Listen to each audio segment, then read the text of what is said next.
afternoon, everyone. Megan, could you please call the roll?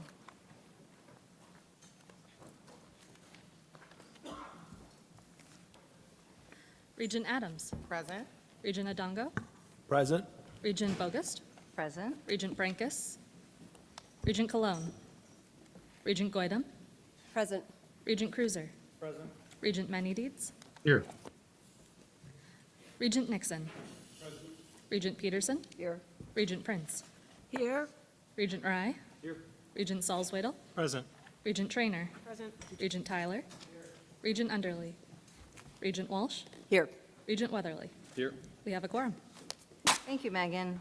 As we consider items on today's agenda, are there board members who wish to declare any conflicts of interest regarding today's open session agenda? Okay, hearing none, let's proceed. The records of the August 22nd, 23rd, 2024 regular meeting of the UW System Board of Regents have been provided. Are there any corrections? Hearing none, the minutes are approved as distributed. Well, welcome to the September Board of Regents meeting. I'd like to extend our thanks to Chancellor Akey and her Rangers team for serving as hosts for this meeting. There's a lot happening on this campus, and we look forward to seeing and hearing more. I will take this opportunity also to remind everyone that immediately following today's meeting, we will reconvene at Francis Bedford Concert Hall to mark the official investiture of Dr. Lynn Akey as UW-Parkside's 7th Chancellor. Now, to start things off, I believe President Rothman has several introductions. I do, and good afternoon, everyone. First of all, I'm pleased to introduce Dr. Michael Martin, now serving as the interim chancellor of UW River Falls. Mike comes to us from Florida Gulf Coast University, where he served as president from 2017 to 2023. Previously, he had served at Colorado State University as Chancellor Emeritus and Senior Fellow following 3 years as the Chancellor. Earlier, he was Chancellor of Louisiana State University, President of New Mexico State University, and Vice President for Agriculture and Natural Resources at the University of Florida, as well as being Vice President for Agricultural Policy at the University of Minnesota. Mike also has served 15 years on the faculty, including a term as Faculty Senate President at Oregon State University. A native of Crosse, Minnesota, Mike earned his bachelor's degree in business and economics and a master's degree in economics at Mankato State College, which is now Minnesota State University. He received his PhD in applied economics from the University of Minnesota. His areas of specialization are prices, international trade, public policy, transportation, and business logistics. His membership on local, state, and national boards and organizations spans decades of service and currently includes the International Agricultural Trade Research Consortium and serving as board chair of the National Center for Food and Agricultural Policy. We'd like to welcome you, Mike, and we look forward to working with you and would like to have you share a few words, if you would, please. Well, thank you very much. I got technical help. Thank you very much, and I need it.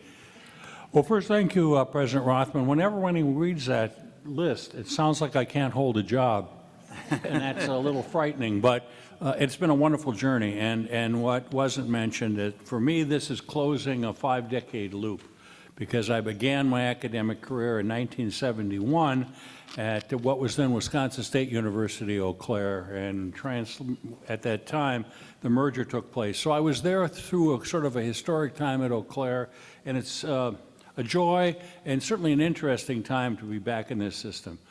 Thank you for the opportunity to serve. I'm a true believer in the transformational power of higher education. It's a case I think we have to continue to make. But I've said many times, as far as we count it, the first university that was viewed as university was in 1088 in Bologna, Italy. And since that time, it seems to me we've had one overarching objective: transform individual lives so they'll transform the greater society. And I believe that's what happens in the Wisconsin system, and that's why I'm pleased to join colleagues and others in continuing that commitment to the larger society and the individual students and citizens we serve. So thank you very much for the honor, and hopefully I can make at least a modest contribution to the value add of public higher education in this state.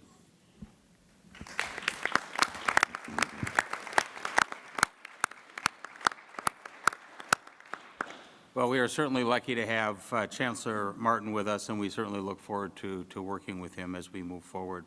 Now it's my privilege to introduce a new member of my leadership team, Julie Gordon. As a longtime member of the Universities of Wisconsin administration, Julie is likely familiar to most of you, but I am pleased to share that she has agreed to take on a new role, Interim Vice President of Finance and Administration. She succeeds Sean Nelson, who recently retired from that position. Julie is a graduate of UW-Madison and has served in the role of Associate Vice President of Finance since December 2010 and has spent over 17 years in various roles at the Universities of Wisconsin. Her long service and extensive experience allow her to step into the position without missing a beat. And we are both grateful and looking forward to working with her. Julie, would you please stand so we can recognize you?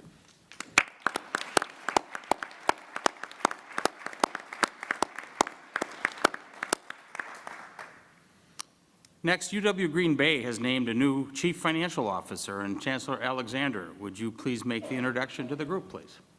Sure. Thank you, President Rothman. We're very excited to introduce Kent Bond, who comes to us from Wells Fargo, where he served as the Executive Director of Innovation, Analytics, and Auditing.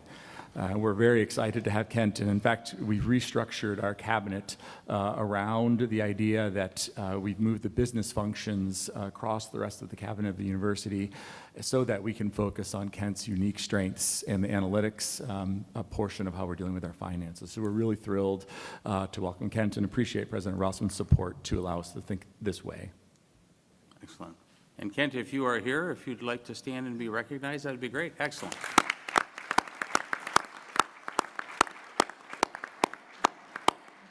Welcome to UW Green Bay and the Universities of Wisconsin. With that, it's back to you, President Bogost.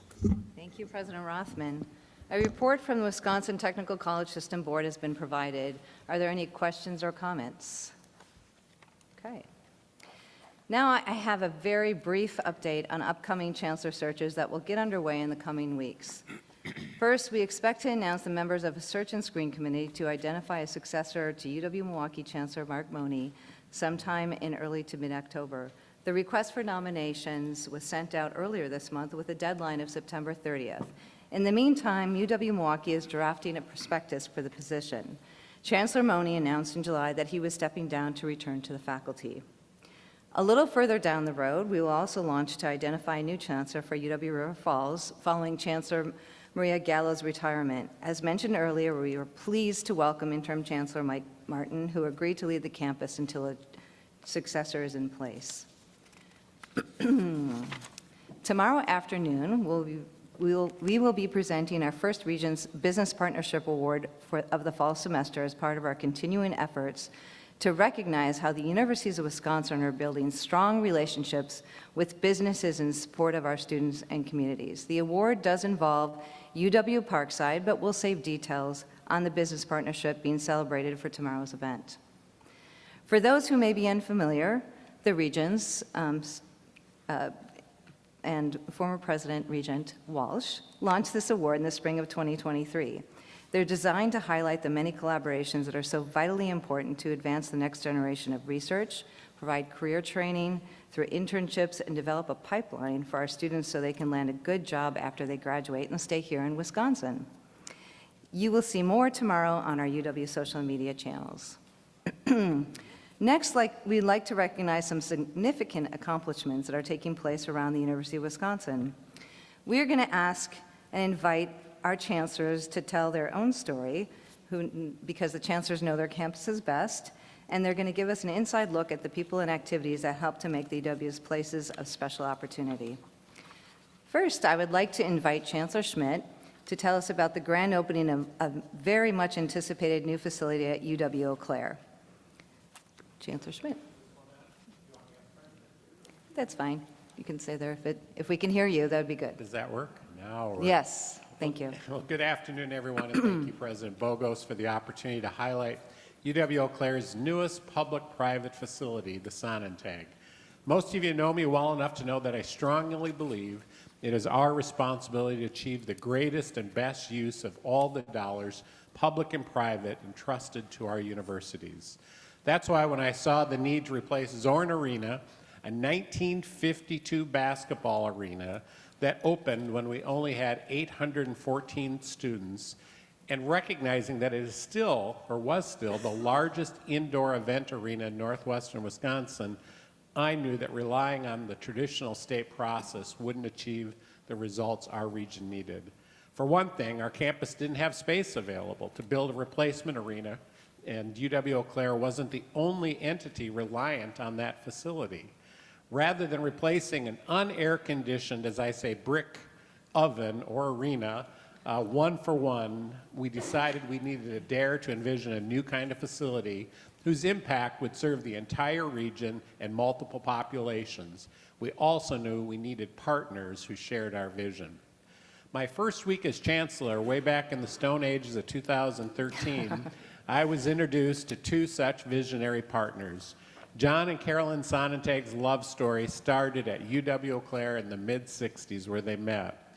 And they were looking for a way to give back to the campus that had been so impactful on their lives. Although they only lived in Eau Claire while they were students, their business later expanded to include 21 acres that they owned along the Chippewa River. What's more, the land was right next to the city of Eau Claire's facilities where the Blue Goals play hockey, baseball, and football. In the summer of 2014, 10 years ago, we announced the Sonnentags' gift of land and cash valued at more than $10 million. Then it was the largest gift in our history. Over many years of collaborative development and design, during which we gained key partners like the City of Eau Claire, Visit Eau Claire, as well as Mayo Clinic Health System, the Pablo Group, and separately the Pablo Foundation, as well as Xcel Energy, we came up with an ambitious plan that we felt proud of and inspired by. In 2021, it was delayed a year because of COVID, we held the referendum on our campus, and they voted overwhelmingly to collect a fee for students to be able to access the facility, and you later approved that fee in the summer of 2021. Later that year, the Sonnentags made an additional gift, which brought their total philanthropy to the project to $70 million, once again setting a record for our foundation.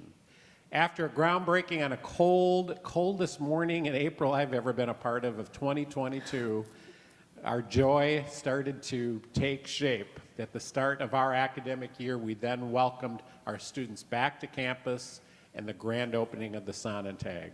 The ribbon cutting featured moving remarks by many supporters and partners and included a special announcement that the Sonnentag had earned Gold LEED certification for the leading edge, carbon negative sustainability infrastructure that we prioritized in the building with the support of the Pablo Foundation.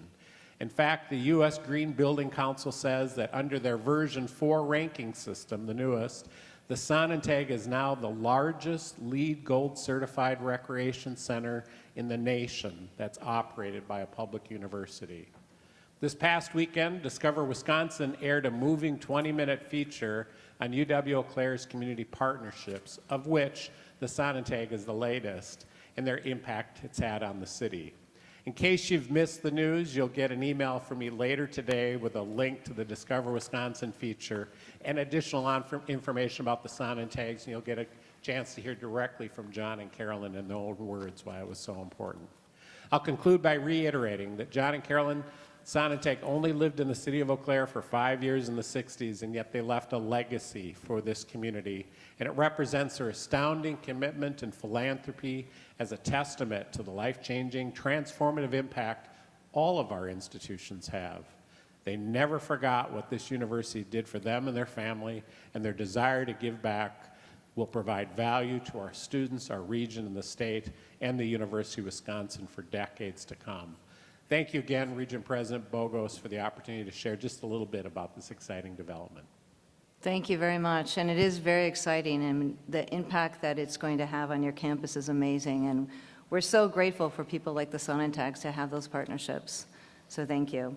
I should point out this isn't the only very exciting success story on the Capitol front around the universities of Wisconsin. Tomorrow afternoon, UW-Milwaukee will host the official grand opening of its new chemistry building. This facility has been years in the making and marks a major milestone in UWM's ability to prepare students for the multitude of opportunities open to them in the STEM fields and beyond. Expect to see news stories tomorrow. Congratulations to Chancellor Mone and the UWM Campus community. Chancellor Mone, would you like to say a few words? Thank you, Regent Bogus. I'd love to speak and share some of my excitement about what we're going to have, and thank you in advance for joining us tomorrow. And I welcome all of you, if you haven't already heard, tomorrow at 1 o'clock we'll be having the grand opening for this amazing facility where we will put science on display. Every year, more than 3,500 students at UWM take chemistry courses because chemistry is foundational to so many gateway, particularly STEM fields. It is truly a building block. Engineering, environmental science, forensics, freshwater sciences, medical technology, nursing, and teaching. I continue to say chemistry is pervasive in so many different areas. Your phones, your watches, so many things. They're driven by chemical reactions called batteries. That's an ongoing chemical experiment. But when you think about it, nearly everything in manufacturing and everything in the world, in our bodies and in so many places is related to chemistry. The chemicals industry in Wisconsin is the 5th largest in the manufacturing sector. The American Chemical Society lists over 200 Wisconsin firms involved in chemistry, and these are predominantly in the southeastern area of the state, although they really do pervade the state. These companies provide over 15,000 jobs and generate nearly $9 billion in economic activity. We at UWM have strong relationships with many of those companies, and I continue to hear from employers how they will draw from our students historically and especially more in the future as we grow our capacity. These firms need knowledge workers. They need individuals who are well-trained and have great internships and experience. But it starts in the classroom and in the lab. And if you were in the previous chemistry building and the current chemistry building, you will see day and night. There's many regents and other legislators who would say, I would never teach in there, and I certainly would not want to be a student in those classrooms. We know the talent pipeline is important, and because of that, we made sure that this lab, that this building has outreach labs that help us connect with our K-12 teachers and their students, and we've already been welcoming them into the building. It's not only a destination for science students, it's really important for the attraction and the retention of our faculty and staff. We've launched startup companies out of our chemistry and biochemistry fields. In fact, the Milwaukee Institute for Drug Design, part of UWM, will be housed in this building. We have secured in the last 7 years $27 million in funding, and we have had 63 patent applications in that time frame. So this is the kind of activity that moves Wisconsin forward. We're tremendously excited. I hope to see you tomorrow. Thank you. Thank you very much. We're all very excited. I'm very excited to see the new building. Next, I'm going to ask Chancellor Frank to share news about a significant federal grant UW-Stout recently received to support vocational rehabilitation. Thank you. So Stout Vocational Rehabilitation Institute was awarded a 5-year, $8.1 million federal grant from the U.S. Department of Education that starts in October. This opportunity leverages federal grant funds to create several micro-credential badging training programs to meet the workforce development needs of the public vocational rehabilitation program. And the purpose of the proposed project, or the funded project, is to develop and implement the accelerated VR training and capacity building program to increase knowledge, skills-based competencies, and proficiency specific to contemporary rehabilitation issues with professionals and paraprofessionals working in the state federal vocational rehabilitation program. And the program also seeks to address ongoing workforce challenges faced by these agencies. The 2-track training and micro-credentialing program will be based at the University of Wisconsin-Stout Vocational Rehabilitation Institute and represents a partnership with the Council of State Administrators of Vocational Rehabilitation, the University of Wisconsin-Madison, and Employment Resources. This innovative training and capacity building program will be available to VR personnel and key stakeholders in all U.S. states and territories. And Kyle Walker is on the screen, and he was on the screen just a moment ago, and is the person responsible with the just absolutely fabulous team in the Stout Vocational Rehabilitation Institute. They are a tremendous collection of colleagues, and we couldn't be prouder. Thank you. Thank you so much. That's very exciting. Congratulations. And Finally, last but certainly not least, I'm turning the floor over to UW-Whitewater Chancellor King to tell us how Warhawk Bold meets Paralympic gold. Thank you, President Bogus. I am excited to share that UW-Whitewater students, alums, and staff and faculty are excelling on a global stage. Our Warhawks led in wheelchair basketball at the Paris 2004 Paralympic Games, a world championship for athletes with disabilities that coincides every 4 years with Summer Olympics. This year's games were held in late August and early September. 12 of the UW-Whitewater's former student athletes represented their countries at the Paralympics. 9 of them returned to their countries as gold or silver medalists. All of their stories are inspiring and embody what we describe on our campus as Warhawk Bold. 8 Warhawks were a part of Team USA wheelchair basketball more than any other school in the country. Remember that in wheelchair basketball, we compete with D1 institutions like Arizona, Illinois, and Alabama. But who sent the most athletes? You got it, UW-Whitewater. The men won an unprecedented 3rd straight gold medal. 6 of the 12 members of the men's team are current or former members of the UW-Whitewater's men's basketball program. That's half of the team for those scoring at home. The head coach of the Team USA women, guess who? A Warhawk. She's assisted on her coaching staff by another Warhawk, and 2 more Warhawks played on the team as well. The women came home with the silver medal. Warhawks played for their home countries of the Netherlands, Australia, and Germany. If you watched the NBC broadcast of the Paralympics, you also heard a couple of the commentators who are Warhawks alums. Our wheelchair basketball tradition here at UW-Whitewater goes much deeper than what happens on the court, where our programs have won 17 national championships. We embrace our service to students with disabilities, a priority in our mission since the 1970s. We're an institution of access. More than 1,300 undergraduate students use our renowned Center for Students with Disabilities. We proudly accept our title as the bedrock of the U.S. Paralympic wheelchair basketball teams given to us by the New York Times in a recent article highlighting our teams and the commitment to students with disabilities. We are so thrilled for all of our Paralympics. Thank you for this opportunity, and of course, go Warhawks. Oh, thank you. I think all the students and coaches deserve a big hand. That's quite the accomplishment.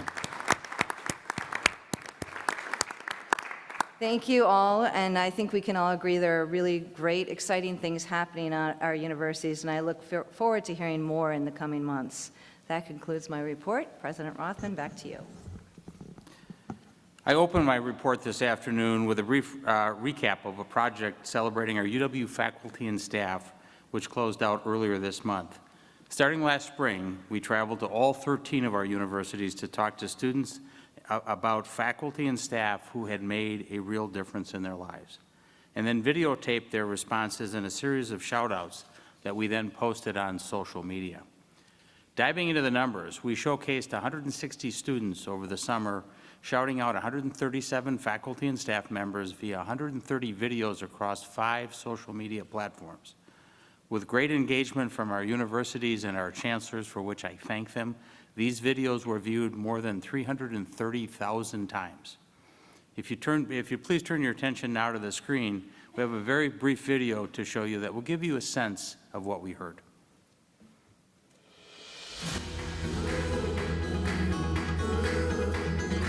Today I would like to shout out Dr. Cramsey Degar for being an amazing professor and for helping me find my passion for my marketing career. I'm shouting out Professor Swenson because she's super supportive and makes sure that we all understand the material. Today I want to shout out Donald Holmes because he cares.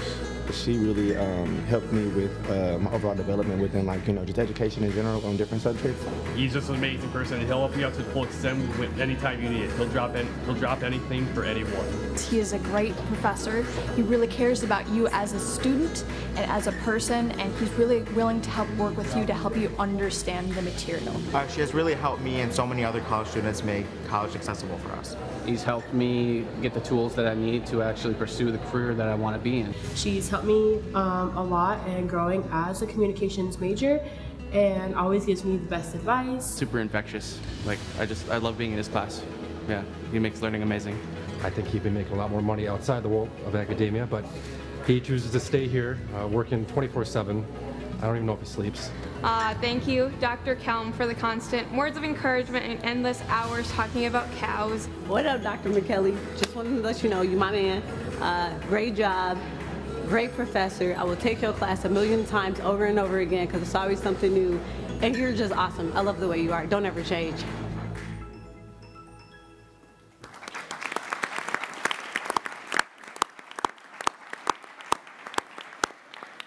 You think how inspiring that is, because I think if we think back on our own academic careers, the impact that one or two people had in really changing your lives, and I think you're hearing our students say that. It makes me so proud of the great faculty and staff that we have at the universities of Wisconsin. You know, we place a high value on the people who make us who we are, and even reemphasize that commitment in our strategic plan, which in Strategy 9.1 calls us, and I quote, to encourage and celebrate efforts to provide an exceptional, effective, high-quality education to students that leaves graduates able to succeed professionally and personally. We also know that to deliver on that mission, we need to do more to recruit and retain the best and brightest among our faculty and staff, which is why we included in our biennial budget request, approved by this board last month, a proposed 5% and 3% general wage increases for faculty and staff over the next 2 years. That would be covered by that biennium, while also adding pools for market and merit adjustments. Recognizing and rewarding our faculty and staff has to be a high priority, and we are absolutely committed to keeping it that way. On another video note, at the August meeting, you saw several rough-cut video clips from our Welcome to Opportunity project, where we recorded conversations with parents of new UW students. I want to remind you that those clips will be running through the end of this month, and I urge you to watch them, and then please share them, because it really makes a difference. You could see the pride in the parents' faces and the anticipation and the excitement that the parents had about what their children are going to do because of their presence at the universities of Wisconsin. At each meeting, I like to provide an update on some aspect of our strategic plan, and today that relates to freedom of expression. This is the concept that is deeply woven into the fabric of academia. One of the 4 pillars of our 5-year strategic plan is to champion the democratic principles of free expression, academic freedom, and civil discourse. Last week, I had the opportunity to address the topic at an event at the Capitol co-hosted by Free Speech for Campus, the Wisconsin Association of Scholars, and our own Wisconsin Institute for Citizenship and Civil Dialogue. The free exchange of ideas through open dialogue and debate is a hallmark of the universities of Wisconsin.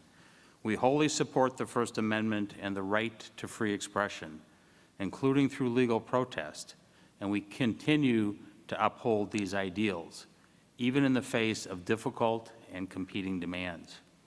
We also need to ensure that students understand how that is put into practice. Starting this fall, we have provided each of our universities with 2 dedicated resources to be included in their new student orientation if needed. That includes a 4-minute video, freedom of expression awareness video, as well as a commitment to academic freedom and free expression course for posting on their campus Canvas platforms.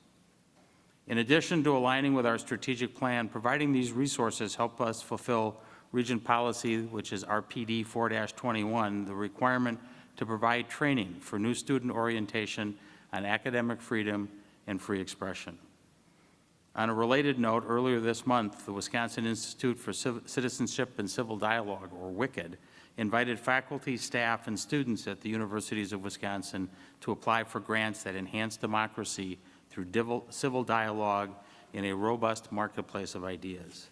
Wicked offers grants each fall and spring in 4 areas, namely research, events and related activities, assessment, and curriculum and professional development. A total of $90,000 is budgeted for the fall grant cycle. If you'd like to learn more, I'd encourage you to search Wicked on the wisconsin.edu website. On a related note, earlier this month, we published an interim policy on institutional statements by our universities to clarify that official university statements by our leaders should be limited solely to matters that directly affect our universities and their core missions. We are committed to academic freedom and freedom of expression, and this policy does not apply, this is important, does not apply to faculty or staff in scholarship or otherwise teaching intellectual debate or statements made by our people as private individual citizens. We're going to continue to work through, this is an interim policy, we'll be working through with shared governance to make modifications as appropriate, but it does really reflect some of the principles in RPD 4-21, and I quote, "Different ideas in the university committee will often and quite naturally conflict," end quote. RPD adds that in instances of such conflict, and I quote again, "It is for the members of the university committee, not for the institution itself, to make those judgments for themselves." This policy on institutional statements, rather than to limit free speech, will improve the climate for free expression and inquiry where students, faculties, and staff can discuss and debate divergent viewpoints without fear of consequences for going against a university-issued opinion. We must be universities that value freedom of inquiry on topics and be willing to listen to opposing viewpoints. Turning to a legislative update, the Legislative Council Study Committee on the Future of the Universities of Wisconsin is meeting today. The National Center for Higher Education Management Systems will give a presentation to the committee. In addition, the committee will hear from Professor Eric Compass of UW-Whitewater and Provost and Vice Chancellor for Academic Affairs at UW-La Crosse, Betsy Morgan. The committee intends to meet again on October 24th. We continue to work with the committee to provide it with requested information and also to outline the broader context in which we operate. I'd also like this opportunity to address an issue that received some attention earlier this month, and that is headlines that reflected the increase in the number of UW employees over the last 30 years. When we saw this information presented publicly, we knew there was more to the story, and I just wanted the board to hear the whole context. First, the positions cited in the legislative memo on which the headlines were based related to all funds positions, not just those that are funded by the state, but all funded positions, including those funded by federal research grants. They are not limited, and they do not simply include state-funded positions. In other words, using the change in position count over 3 decades as a discussion point for our state budget ask is, very simply, an apples to oranges comparison. Second, we know that state funding for our universities has woefully lagged inflation during that period of time. In fact, state funding as a percentage of our budget has dramatically shifted in just the last 20 years alone. In the 2001 year, it represented 33% of our budget. That is, the state funded 33% of our budget. Today, it's around 18% of our budget. And a lot has changed in those 3 decades, and the demands of our universities have grown significantly, whether it be mental health support, much more robust IT systems, funding for cybersecurity defense, increased compliance requirements that we are required to follow, just to name a few. So I think, to be fair, we should look at how our universities have fared in terms of performance over that 30-year period. In the 1992-93 school year, where our enrollments are almost identical to where they were last year, In 92-93, we produced 27,863 graduates or degrees. In 2022-2023, we produced 36,432 graduates. A lot of numbers there, but that's reflecting a 30% increase, in graduates over that period of time on the same level of enrollment. In 92-93, students earned 4,913 STEM degrees versus 10,390 in 22-23. Health profession degrees rose from 1,744 to 3,631 in 22-23. That's more than doubling the degrees awarded in those high-cost and high economic value degrees, again, with the same number of students. Bachelor degree holders spent 9.7 semesters earning a degree in 1994. That compared to 8.4 semesters in 2023. Simply put, the universities of Wisconsin are producing thousands more graduates, including in high-demand STEM and healthcare fields, and getting students to graduation faster now as compared to where we were 3 decades ago. Let me offer one more data point. Since 92-93, UW-Madison's research spending has expanded from $359 million to over $1.5 billion. It should not come as a shock that staffing grew to support our flagship's enormous research engine, which I would hope we would all view as a positive. Each of these numbers points to real success stories that have greatly improved the lives of everyone in our state. From the state's perspective, we are doing a lot more with state funding that has significantly lagged inflation. But Wisconsin needs to do better if we're going to win the war for talent. Funding at a level that ranks us 43rd out of 50 states is simply not good enough, particularly when all of our neighboring states, Illinois, Minnesota, Iowa, and Michigan, are all in the top 10 nationally in public funding for their universities. I'll repeat it again. Wisconsin's in the bottom 10. Our neighboring states are in the top 10. That is not a recipe for success. We will do our part to use and make sure we are using funding efficiently and effectively as good stewards of taxpayer dollars. But the old adage applies. We simply cannot cut our way to success. We must be prepared to make strategic investments so Wisconsin stops falling behind.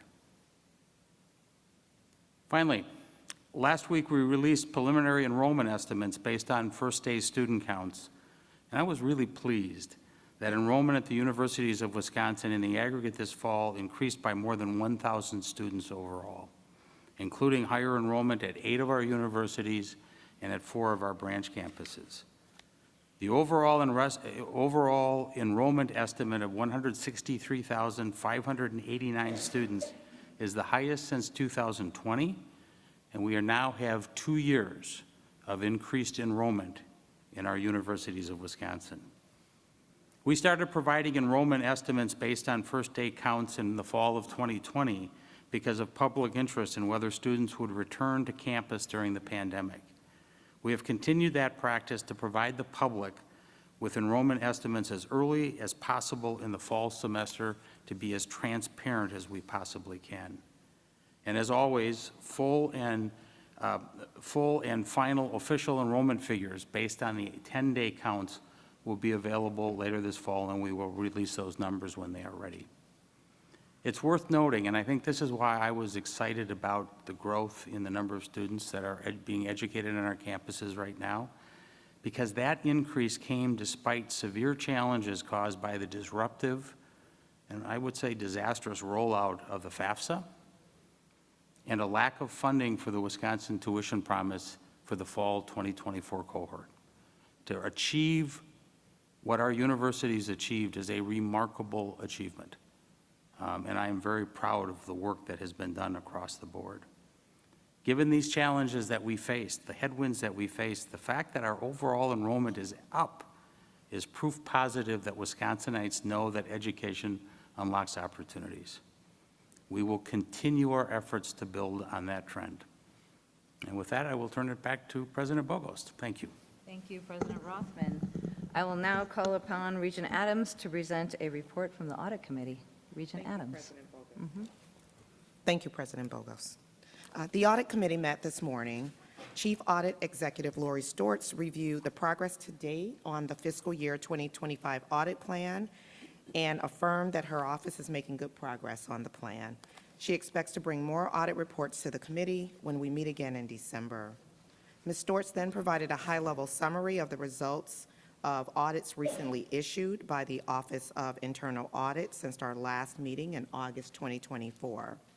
This included the employee references regarding sexual violence and harassment, external assessment, which is a self-assessment with independent validation, grade changes, third-party servicers, and the UWSA Policy 616 student drivers under states liability protection audits. Ms. Stortz then gave a summary report of the Integrity Hotline activity for the period of July 1, 2023 through August 31, 2024. During this time period, 117 incidents were reported, and by the end of the period, 96 of the incidents had been closed. The Regents requested further detail on the classification of the hotline reports. This will allow us to assess the adequacy of the resources for investigations and to assess the trends and ongoing risks. Chief Audit Executive Lori Stortz agreed to provide the detailed report for the December meeting. Following this, Ms. Stortz discussed the progress on closing audit comments.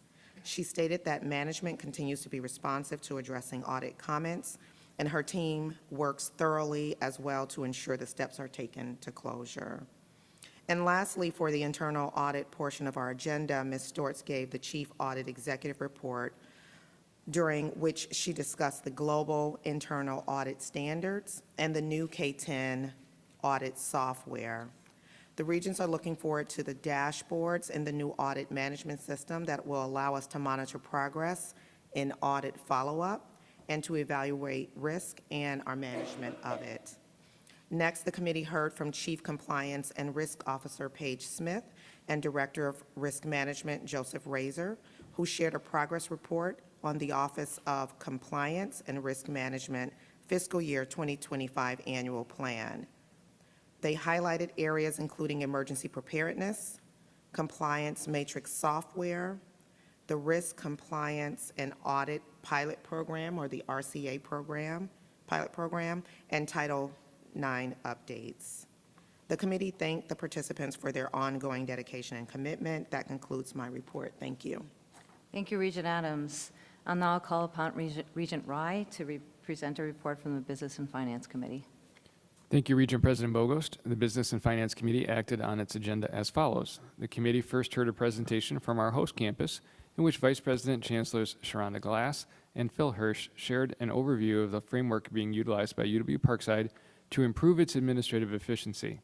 The approach focuses on redesigning business processes and leveraging shared services to develop an operational infrastructure that best positions the university for long-term sustainability.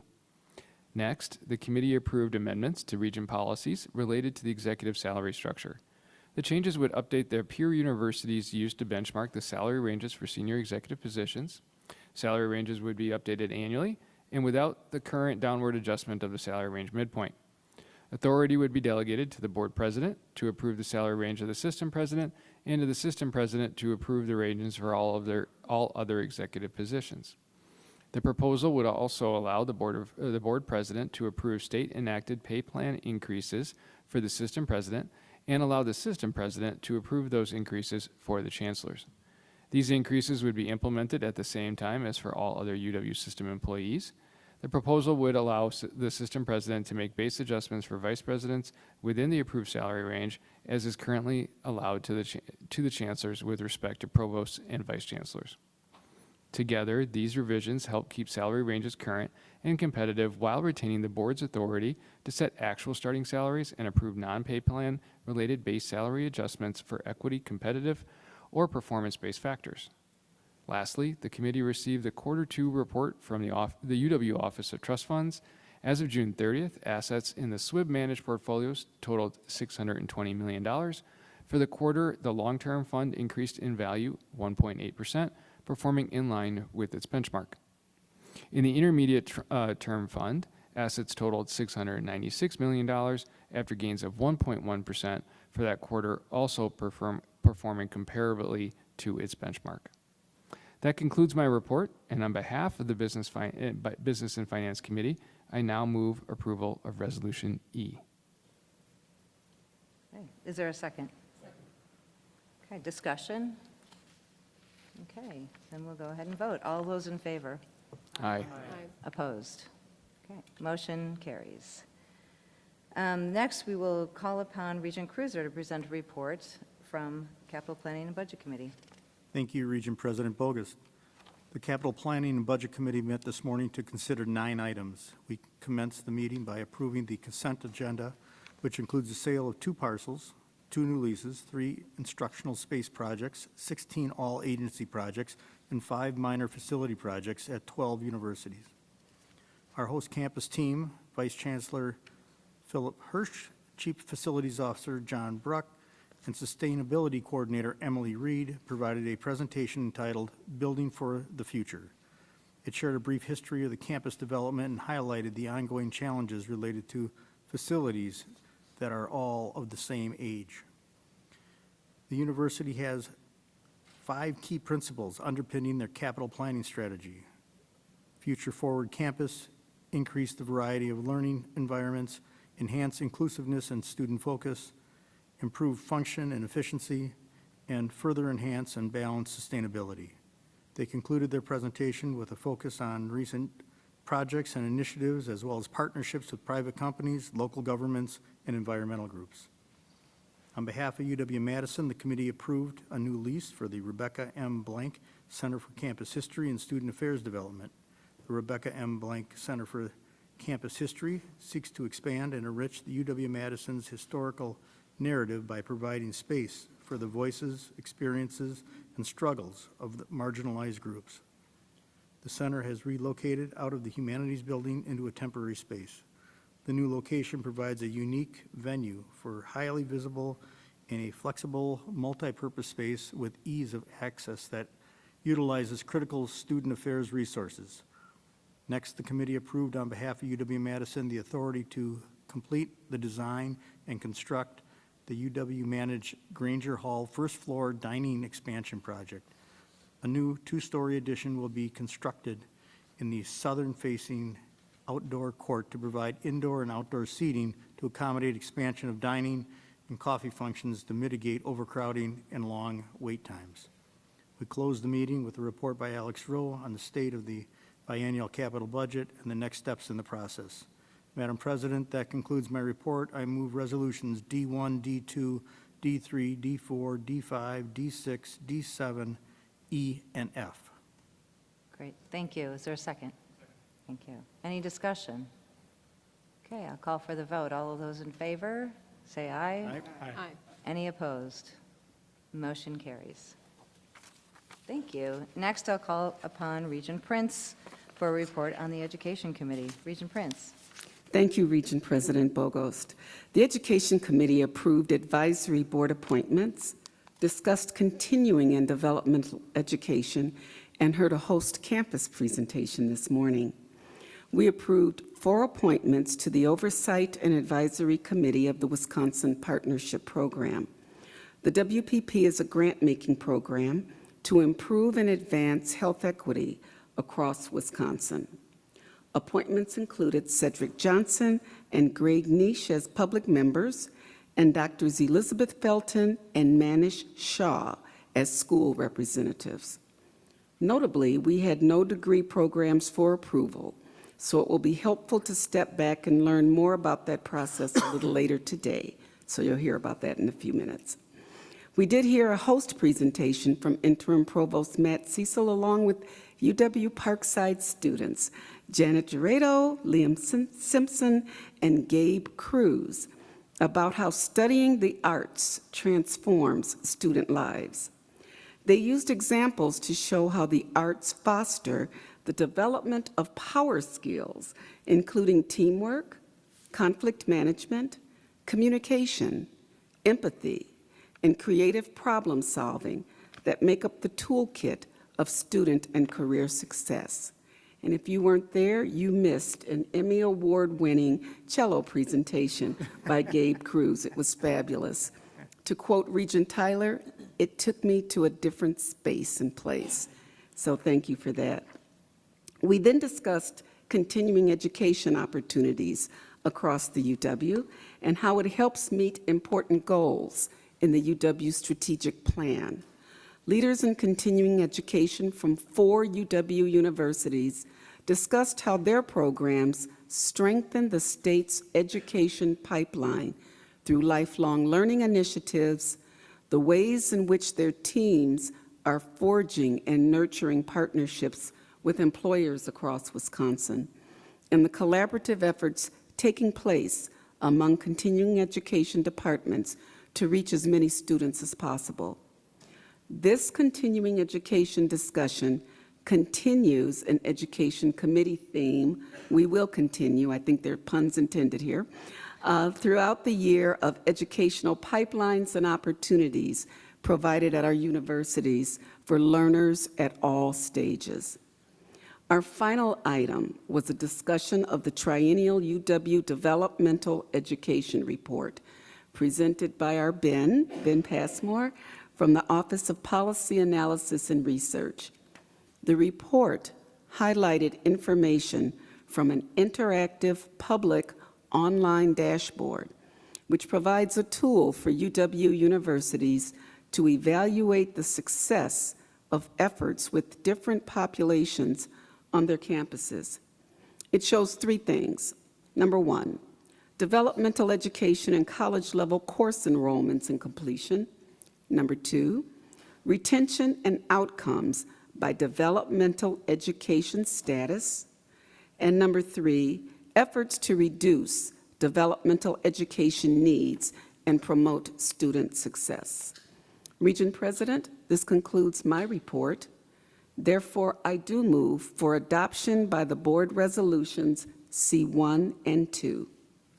Thank you, Regent Prince. Is there a second? Second. Thank you.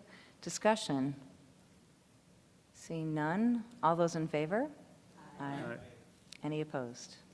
Motion carries. Thank you. And now we turn the floor over to our host, Chancellor Akey.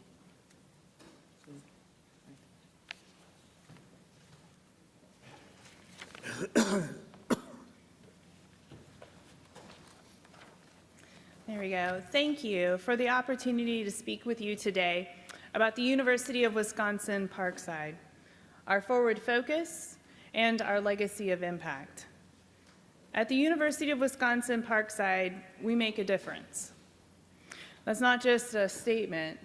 It's a reflection of our commitment and our actions. Our dedication to delivering high-value, impactful experiences as evident across all facets of our university. Our programs and services provide practical real-world experiences and meaningful real-world outcomes. From our theater arts professional training company model, to our sales center lab and our innovation corridor, to our competency-based accredited business program, to our applied health science programs, where our students achieve an impressive 89.9% medical school acceptance rate, more than double the national average. Just this past August, Parkside was highlighted in Forbes for its collaborative work with Higher Expectations for Racine County as an example of a place where colleges, companies, and communities are working together to improve higher education outcomes. Outcomes, particularly for those who have been left on the sidelines for far too long. At Parkside, we're proud to serve the highest percentage of low-income and first-generation students among the universities of Wisconsin.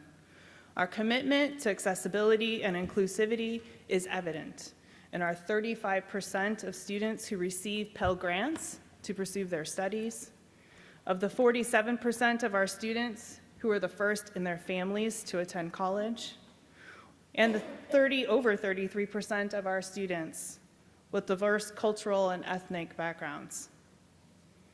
At Parkside, we're also a part of the fabric of our community. 62% of our students are from the counties of Kenosha, Racine, and Walworth. An incredible 95%, you hear that, 95% of our students are from the Milwaukee-Chicago corridor. And over 89% of our alumni live in Wisconsin and Illinois. It could not be more clear. Our students enroll from here, they live here, and they stay here to work. This connection to our region is a cornerstone of our identity and our mission. Parkside is firmly rooted, tree pun intended, in the Milwaukee-Chicago corridor. More seriously, though, the Milwaukee-Chicago corridor represents a vital and economically important region. This corridor, where we are meeting today, is significant due to its dynamic economic activity, with both Milwaukee and Chicago serving as major hubs, driving a diverse mix of industries and economic activity. This corridor is well connected by major transportation routes, and recent urban development and revitalization efforts have further enhanced connectivity and appeal, making it a key area for business growth and regional synergy. So right here within the middle of this active region, Parkside is at a pivotal moment of transformation and forward focus. Our goal is clear: to serve our region by providing transformative opportunities that students are seeking for their lives and careers. We have a distinctive region to serve and a foundation of engagement, partnership, and community to support our pursuit of 3 strategic directions with a forward focus. To begin to be that first choice university of the Milwaukee-Chicago corridor, proudly serving students who live, learn, and work. Parkside is moving beyond its hidden gem status. It is time for Parkside to be known for proudly serving the students of our region.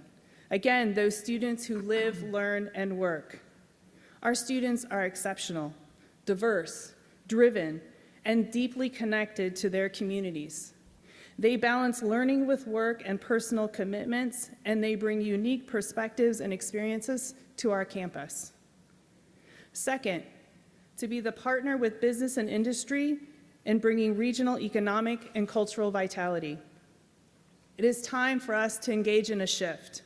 Parkside is shifting from a provider to a true partner. We are exploring new structures and mechanisms to establish deeper relationships with business and industry so we can offer new academic opportunities, high-impact, career-ready experiences, and workforce development. And third, to transform our structures for greater efficiency and effectiveness. Parkside is organizing for greater efficiency, advancing our core mission of educating and supporting students. Our current organizational structures mirror that of much larger institutions. And while those structures have served us, it's time for us to consider alternative structures that make sense for Parkside. As we focus on the future, though, Parkside is supported by its legacy of impact. Impact in our region and impact in the lives of our students. Parkside has a legacy of learning and action through community and business engagement. In fact, Parkside was the first of the universities of Wisconsin to be recognized for community engagement by the Carnegie Foundation. So I'm pleased this afternoon to introduce members of our Allen E. Guskin Center for Community and Business Engagement, Deborah Karp, Amy Garrigan, Kayla Bingen, and Professor Carrie Waters.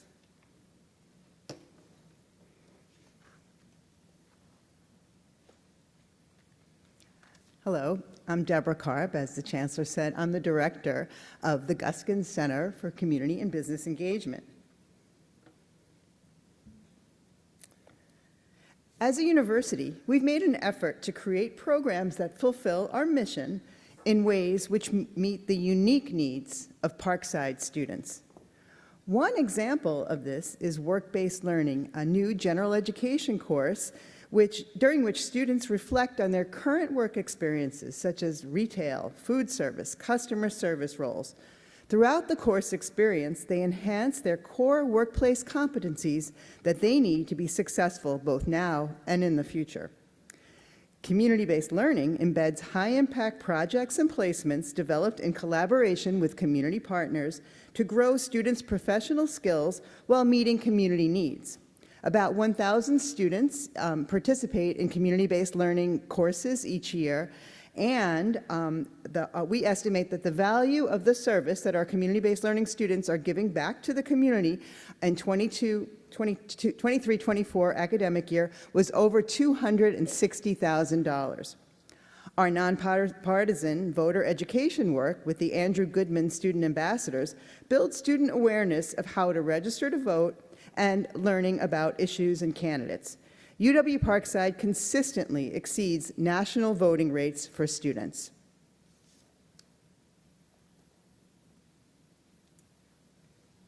Hello, everyone. I'm Professor Carrie Waters. I teach graphic design in the Department of Art and Design, and I've been incorporating community-based learning projects in my classroom for over 12 years. I'm currently the faculty director of community-based learning, and our CBE team provides professional development opportunities and support to help faculty deliver high-impact experiences to internship and community-based learning students. Next, we'd like to share with you a wonderful example of an ongoing community-based learning project that has had a lasting impact on the community. There's a dead squirrel on the deck. It's big and it's warm. It's super dead, but its nerves haven't caught the hint. The flies latched on immediately, almost shamefully. And then I thought, maybe they were collecting its soul. And then I thought, maybe flies are angels. My name is Nick Ramsey. I am a poet, I'm an MC, I'm an event organizer, and I'm one of the members of Art Root. And I am Amboya Sharif. I am a writer, publisher, poet, oh, so many things. Art Root supports artists in their endeavors, connects and encourages collaboration between different artists, and one of the main projects of Art Root is the wall poems of Racine. We're in Uptown Racine, and my poetry is a bit of an acquired taste. So for a poem like this on a wall is still amazing to me. This is Darius. He is in the building that the mural is located on. I like having a mural on the wall. It brings life and energy to an area that was desolate and beginning to fall apart. These murals help bring a reviving energy. What makes a wall in a Racine great, first of all, would be visibility. Any street you're on, can you see it, you know? My name's Brooke Eaton. I'm one of the owners at The Complete Experience. The ways to build your business is to have connections. So the more people that you can connect with within your community through poetry or art, people are going to stop and they're going to see it. Hi, my name is Carrie Waters. I'm the Director of Graphic Design and the Faculty Director of Community-Based Learning at UW-Parkside. What I appreciate about it is the real-world impact a project like this has for the student. Specifically for the graphic designer, it becomes work that becomes part of a portfolio that they then use to get a job in the graphic design field. Hola, mi nombre es Janet Arriaga y soy una de las diseñadoras de Ciudad de Racine. Starting from scratch and doing something together and then see it finish at the end. The wall was like exceptional. Students are incorporating their skills into this process, and then also we've got professional sign painter who is installing it in the community. Go check this one out. Count the butterflies that were on there. There was a lot of butterflies. Hi, I'm Dean Tallwater with Tallwater Sign Company. Favorite part of this project has been working with the community and having members of the community approach me as I'm working and tell me how much they appreciate the changes that it's helping create within the neighborhood. But yeah, I had like multiple people contact me. I was like, you guys gotta give me a card that I can hand out, because I had a lot of people saying they wanted one on their wall.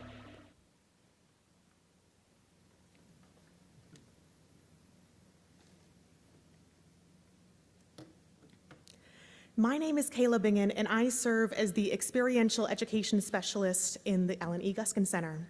A significant aspect of our community engagement efforts is our team's support of the institution's internship program.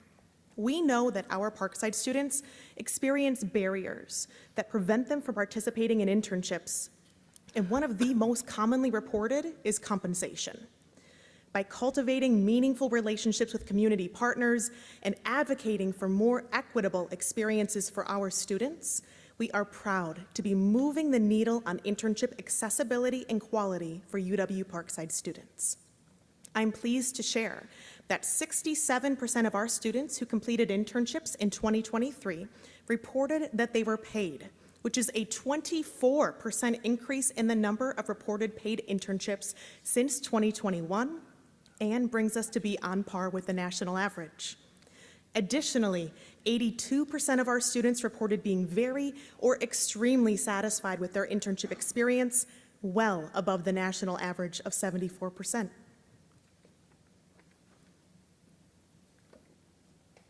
Hi, I'm Amy Garrigan, and I'm thrilled to introduce to you in more detail one of our internship partnerships. Adele Edwards, Chief Information Officer at the City of Racine, has described working with UW-Parkside as a great collaboration. She's hired multiple interns from Parkside in various roles and says, quote, "All of my Parkside interns have the soft skills to be a great employee: teamwork, time management, adaptability, and critical thinking. Each also has a great work ethic," end quote. This description perfectly fits Aaliyah Williams. Aaliyah is a marketing and accounting major who works as a community engagement intern with the City of Racine. Over the summer, Aaliyah enrolled in UWP 494 cross-disciplinary internship. This unique course offers guidance from a UW-Parkside instructor while allowing students to earn internship credit even if the experience is outside of the student's major. I had the pleasure of serving as Aaliyah's instructor this summer, and I'm excited for her to share in her own words a little bit of how she put her learning into action in the community.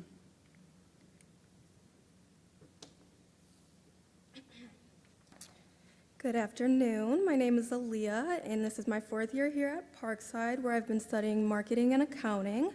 Over the past few months, I've had the privilege of interning at Racine City Hall within the IT and MIS department, where I served as a community engagement intern and a digital navigator trainer. This position has allowed me to work closely with local nonprofits, teaching online courses designed by myself and other interns to bridge the digital divide that we see in Racine. My work involves creating lesson plans, teaching digital literacy, and drafting grant writing prompts on top of extensive research, but one of the most fulfilling aspects of this internship is seeing the real-world impact of our work. Many community members were able to gain digital literacy skills and use technology with a whole new level of confidence after one session with us. I also had the unique opportunity to take a cross-disciplinary course that allowed me to earn credit for this community-based internship. This experience not only helped me navigate the professional workplace, but has also allowed me to apply the education I've been receiving at Parkside to my work, which equipped me with more than enough tools to become successful in my role. With that said, my time at Racine City Hall has given me invaluable skills, insights, and confidence for my future career, where I am excited to continue building on this experience and continue to contribute meaningfully to my community. Thank you.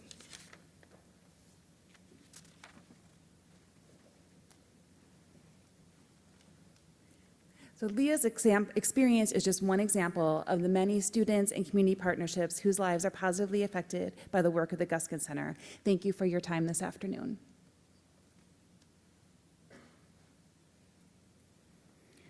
As we're on the topic of partnerships, Parkside works with regional businesses and industries to provide a talent pipeline of career-ready graduates. These partners are right here in our very own backyard, such as Harborough, Ascension, Freighter, Uline, Aurora, Jockey, AbbVie, just to name a few. I'm thrilled to highlight today the university's longstanding partnership with Snap-on. This partnership exemplifies the power of internships to mentor students into achieving more than they thought possible. Thank you, Michael Bond, Director of Community Relations from Snap-on, for joining us today. Mr. Bond.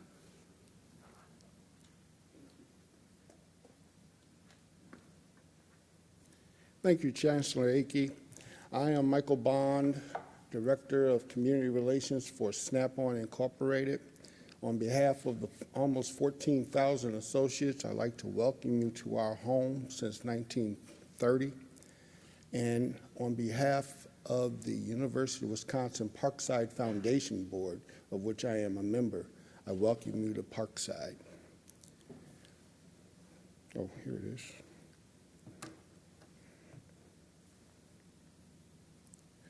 So, Snap-on. Who is Snap-on? Snap-on was founded in 1920, and Snap-on is 4 years removed from celebrating our 100th anniversary when a young engineer named Joe Johnson had the innovative idea to take 5 manufactured handles and 10 separate sockets and snap them together, hence the name Snap-on. Thus, Joe Johnson and his 3 co-founders, Bill Seidemann, Stanton Palmer, and Newton Tarbell, founded Snap-on in 1920 and revolutionized the tool industry. That energy that sustained Snap-on through the years can largely be contributed to the Kenosha community, which produced the talent that propels Snap-on into a $4.7 billion global organization based here in Kenosha, Wisconsin. Snap-on was built on innovation and has had a culture of innovation since our founding, which is a good thing because the future business environment will require an innovative workforce to effectively compete in the global marketplace. We depend on Parkside as well as the other local higher education institutions to provide educational opportunities that strengthen our organization's talent pool. But we've discovered that the Parkside student may just offer a little bit more.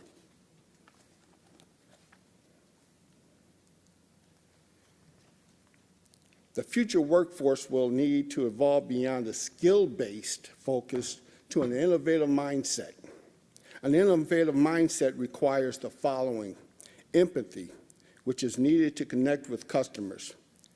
38% of Parkside students are Pell eligible. They know struggle and have compassion for those going through struggle. So that's a check. Risk takers, not afraid of outside-the-box ideas. 47% of Parkside students are the first in their families to attend college. They grew up thinking not where I will go to college, but if I can go to college. Another check. The ability to synthesize disparate pieces of information and the ability to discern fact from fiction. Thank you for that yesterday. 31% of Parkside students come from diverse cultural and ethnic backgrounds, making Parkside an incubator of diverse thought. Their background is rooted in society, ascribing cultural characteristics to them and discarding those characteristics and championing themselves over those characteristics. That's another check. And then mindfulness.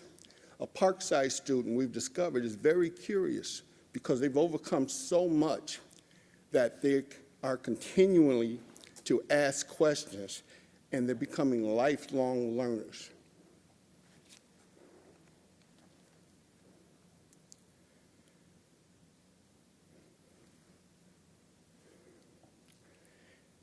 The innovative mindset characteristics. We're looking for associates who are used to developing alternative pathways.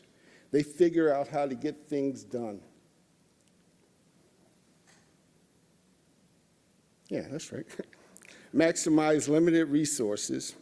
38% of Parkside students receive Pell Grants. The culture of making do and continuing to move. Think about it. Think about when you were in school. Think about whether or not you overcame something. And the only thing that made you move was the idea of, I cannot fail, to keep moving. That's what we're discovering the Parkside students all about. They manage complexity, experience juggling multiple responsibilities while pursuing higher education. And then they focus on the smallest executable action step, getting things done, keep moving. By all means, they keep moving forward. And then lastly, passion. A college degree wasn't expected of them. They had that, I did it. And if I can do this, what else can I do?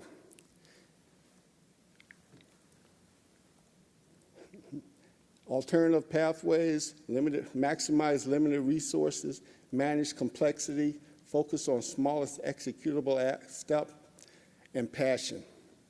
Yeah, we'll take that.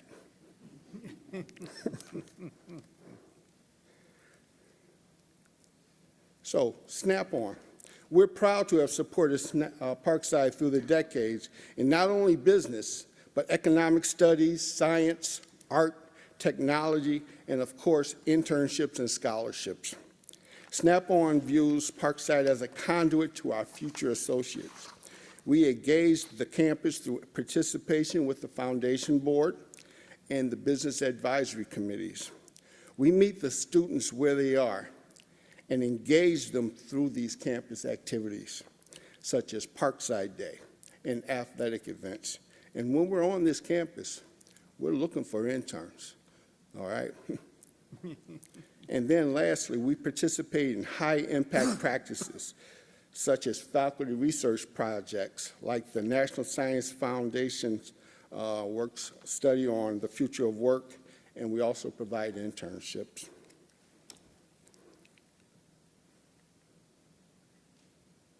In conclusion, the future business environment will require an innovative workforce to effectively compete. Parkside students exhibit the characteristics of the desired innovative mindsets, and Snap-on is leaning into Parkside to identify and encourage the future associates that we will need to compete in the future. Thank you. Any questions? Thank you.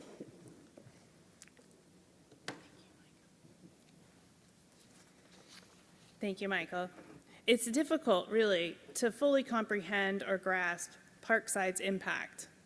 Rarely on a daily basis do I not engage with one of our over 30,000 alumni and not hear, if not for Parkside. To help share our legacy of impact in the lives of students, please help me welcome Dr. Brian Lewis.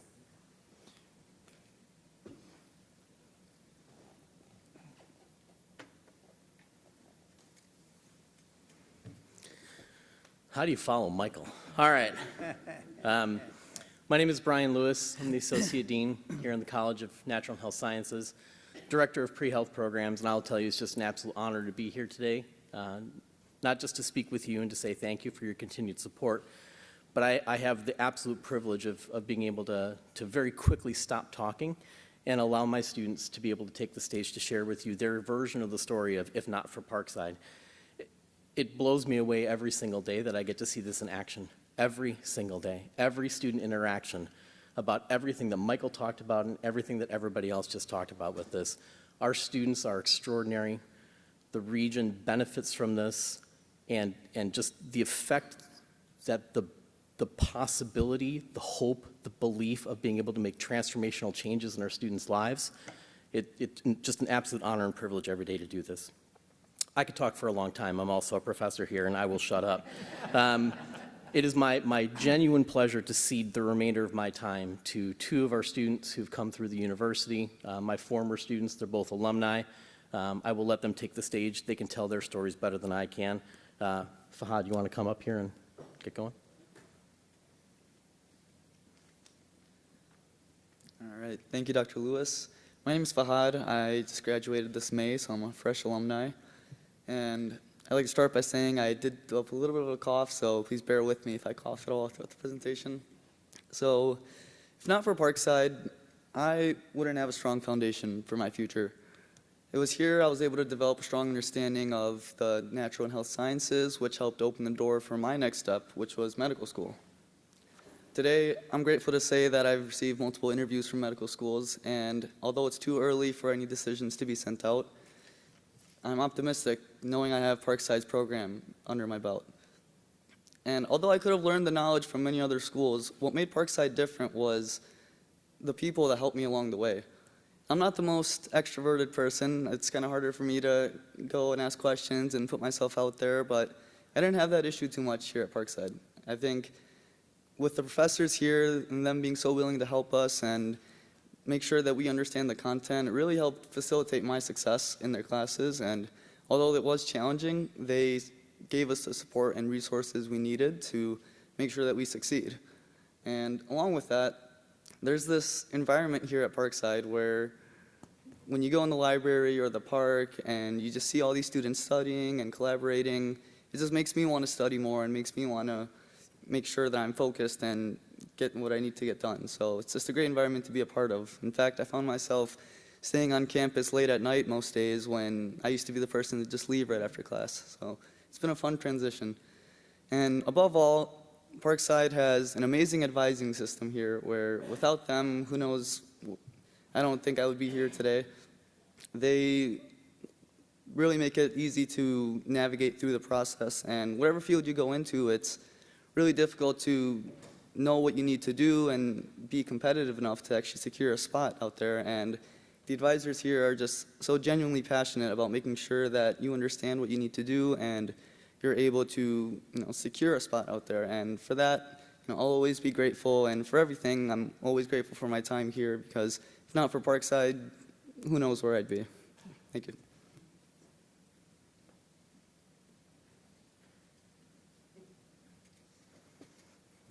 And now it's my genuine pleasure as well to introduce another alumni from the university.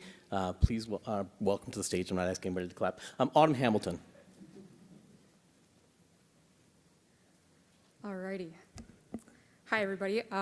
Like Dr. Lewis said, my name is Autumn Hamilton, and I'm so deeply honored to be speaking in front of you today. I love Parkside so much. So as I reflect on this prompt of if not for Parkside, I realize it's really not fully about what Parkside gave to me, but it's really about how Parkside changed everything for me.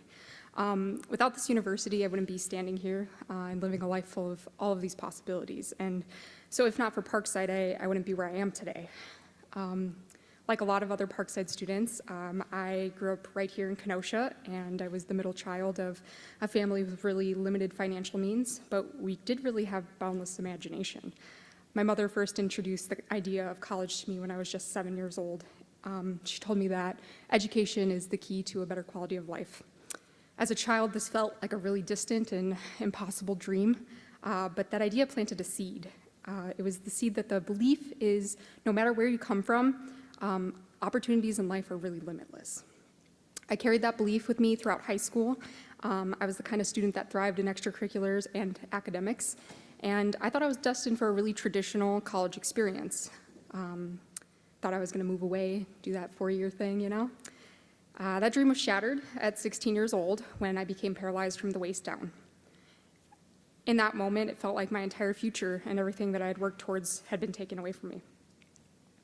At that point in time, I was introduced to the idea of staying around and attending some local colleges, and UW-Parkside became this huge beacon of hope for me. If not for Parkside, I might have given up on the chance to get a higher education, and instead this university became a lifeline. The ability to stay close to home and attend UW-Parkside made all the difference. Parkside offered me a community that was supportive, accessible, and nurturing when I needed it the most, and it reminded me that my story wasn't over, but it was just starting. Even when I faced a second round of paralysis, UW-Parkside remained my foundation. I'm so sorry. I found myself surrounded by educators and mentors who believed in me, often before I could see anything in myself to believe in. They didn't just teach, but they saw my potential, and they pushed me to dream bigger. And if not for Parkside, I wouldn't have had the courage to keep moving forward. Because of Parkside, I was able to achieve milestones that I thought were really impossible. I was accepted into, and I'm currently attending a PhD program. I'm preparing to publish my first scientific research paper. And I have the privilege of standing before all of you guys today, sharing my story. So as I close, I want to say, if not for Parkside, my journey would have been very different. Parkside didn't just give me an education, it gave me a future filled with possibilities. And I know that I'm not the only student that feels that way. This university has transformed countless lives, and I'm really grateful to be one of them. Thank you all for your time this afternoon.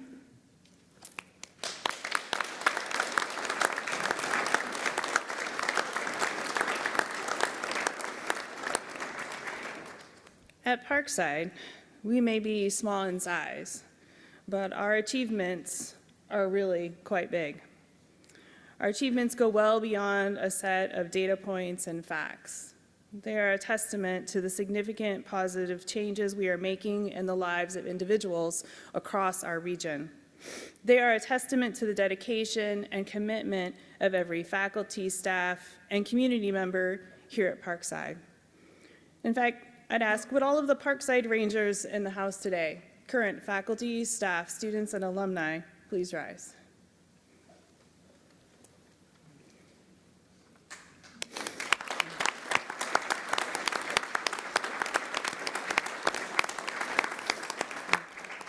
Every program we develop, every student we support, and every partnership we build, it's thanks to all of you. Because of you, it means we have a brighter future for our community. We have a brighter future here at Parkside. Thank you for the time today.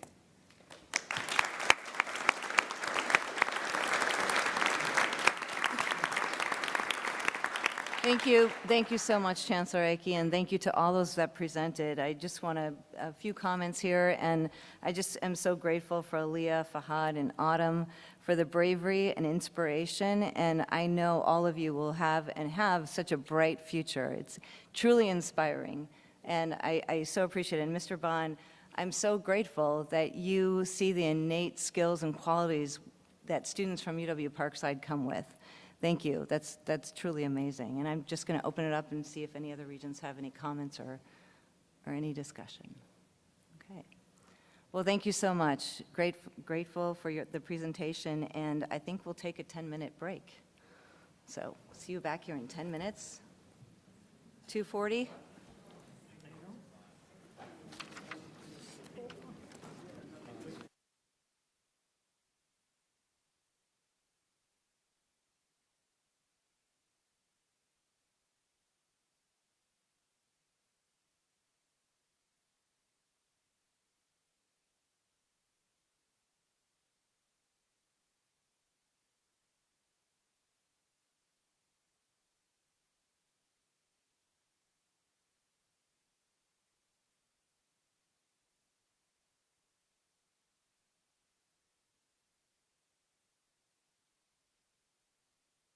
Right, yeah, exactly. Okay. Exactly. I was trying. Okay. Welcome back, everybody. Now we'll turn to a discussion of the planning, approval, and review of the UW's academic program array. A core responsibility of the Universities of Wisconsin is to maintain and improve the quality of education among the UWs. The universities must provide students with access to majors and careers, identify gaps in system-wide program array, and analyze the workforce development needs of the state, all while efficiently managing UW resources. Today, we will review the process for academic program planning and the roles played by both the universities and UW administration. Senior Vice President Britz, will you please get us started? Thank you very much, President Regent, and also President Rothman. Thank you very much for the opportunity to take you again through a complicated process and revised what we did the last year on academic program array planning. I'm very happy to have my team with me, and I must also give acknowledgement to the provost at the back there. I will not call it the Amazon line, but they're all sitting there, and actually I ran the presentation by them as well, just to make sure we say the right things. And so if there are any questions we cannot answer, please refer it to the other provost in the team. So thank you very much, and Kate says no. But I want to thank all the provosts for helping me working through the process of academic program planning, actually also through the last 2 years. The team that I have with me is Ben Passmore, as you know, our data person, and then I have Tracy Davidson from my office. She's overseeing academic affairs. And then I have Provost Laura Reynolds, who is a very experienced provost, but a new provost for us. And as I said to Chancellor Tammy, she does bring a wonderful perspective from the outside and with a lot of experience. And I thought it would be just great to have her in the team because of the fresh view that she brings to us as provost. And then, of course, our seasoned provost, Maria Kuzo, who never says no when I ask her to help me. Maria, thank you and welcome to our team. What I want to do today with you is just again go through the program approval process and when and how do we eliminate academic programs at our universities. And then give you a snapshot, if we have time, on the 5-year program actions that we have taken. You've seen those slides already, and the trends that we have seen and how we align ourselves strategically in the directions we are going. And then also on the online programs, and one that we actually forgot to add in that I actually think we should invest more is the flex option competency-based education. That's an area that we have about 500 plus students in. Western Governance University has more than 100,000 in that space. We need really to invest into the flex options more. And then where do we collaborate? We're not just thinking which students can go which campus. We could collaborate a lot with one another. On the policy side, CIS 102, I've never been really a good policy person when I was provost. I always delegated to around. Now I am. I need to know much more about this policy. That is policy CIS 102 that deals with academic program planning within the University of Wisconsin, all the universities. I want to make a few comments about this CIS 102. When President Rothman became the new president of the system, that was in the transition team comment was, CIS 102 doesn't work very well. Because at that point when we talk about duplication, it was, I think, Tracy, it's 50% plus 1, then it's a duplication and you cannot really have that program. And it doesn't make sense. And also, it took too long for a campus to get approval to plan and then to implement, and we lost time. So with that in mind, President Rothman charged me and said, you know, one of the first things we need to do is really look at this policy. Does it work? Does it not work? I really want you to review the policy. And we thought, okay, we're going to take this on again, because there was a lot of discussions over a lot of time. I've been a long time provost. I know and I remember it. And I said, this is it. We need to get this now done. We got good feedback. We need to fix this. And then I got the provost together, and it's provost-led. And I do have, we had 2 co-chairs, David Travis, who was the provost at River Falls. He left to take another job as a chancellor somewhere. And then Kate Burns from Green Bay sitting there in the back. And I did give her heads up. I said, Kate, if there is a question coming on the policy that you led, do you mind? But she was willing with David to take the lead with the provost, actually, to work through a CIS 102. And then we had many deliberations with us as provost and say, what do we think about duplication? And how do we think about enrollment challenges that we face? What do we think about capital budget? Thorough discussions that we had with one another before we finalized this policy. Once we finalized the policy in a draft format, we also ran it by the chancellors to get their input, get their feedback. Are they okay with this, what we presented? And then we also presented it to the Education Committee last year in June. And I just double-checked again with Tracy. We ran it actually again through all the channels in the whole universities of Wisconsin, all the campuses, 60-day feedback, so that everybody had an opportunity on all the universities to give us feedback on this policy. So it was well vetted. We went through the whole process, and we had a policy that we implemented a year ago, September in 2023. We started the new CIS 102. So I do think it's just important that you know a little bit of this background. Now, on this slide, this just gives you a layout of the complexity, but also a well-defined process that we do follow. How does it start? Well, of course, it starts with a notice of intent. And what is a notice of intent? It is, for example, when Provost Laura from Platteville will come and say, I want to plan a program in some engineering. But I'm going to ask Laura just to tell you as Regents what's actually happening before that notice of intent goes to come to us as a Universities of Wisconsin overall for all our universities. Laura, if you can just brief a little bit on the background that it's not just out there, there's a process on your campus. Absolutely. And what I'll talk a little bit about is not only our campus, but generally across campuses, and I can speak to also just generally nationally. These are sort of the best practices that faculty, academic staff, and provosts engage in. So thank you for the opportunity to do that. And the students that we saw up there, those are the students we're designing the programs for and creating these majors for. And the faculty feel very passionate about that, to make sure that that is a high quality product. So I'm delighted to be able to take you through it a little bit today. At all of the University of Wisconsin campuses, all the proposed academic programs that move through this extensive process of review and approval have to come through a gated process on their campus before they reach you in the NOI process. And this process is rigorous because it sets us on a path. It sets us on a path of continuous improvement. It sets us on a path that's structured to make sure that not only is the process, but that the program itself is rooted in accountability. Because that's what we really want to make sure. Not only are we starting well, but then this sets us up to through the life cycle of the program to also engage in this kind of continuous improvement. And the chief academic officers, the provosts in the line over there, the Swiss Army knives as they're called, right? They are responsible for this. As a chief academic officer, one of the great challenges and one of the most wonderful ways in which we partner with faculty is that we are responsible for the management, for the curation, for the care and feeding, for the development and the innovation of our program array, to make sure that it is speaking to the workforce needs of our region, to make sure that it is speaking to the disciplinary needs, and that the faculty and our advisory boards are all connected, that we make sure that we're producing the kind of graduates, that we're creating programs now that will produce the kind of graduates 3 to 5 years from now that will be needed. And that's some conjecture. That has to be a data-informed process because we are hypothesizing to some extent. And I want to be clear, in this process, every provost knows that the thing we say more often than anything else is no. We say no, not now. No, we need more data. No, I'm not sure should this be more collaborative? No, we need to check with our partners. But we are cautious. We are cautious because this is a responsibility that we take very seriously and that we are held to account. If programs don't function well, we work with our faculty to make sure that they are highly functioning. So this is a serious endeavor for us because these are the resources of the state of Wisconsin and the students that are serving Wisconsin.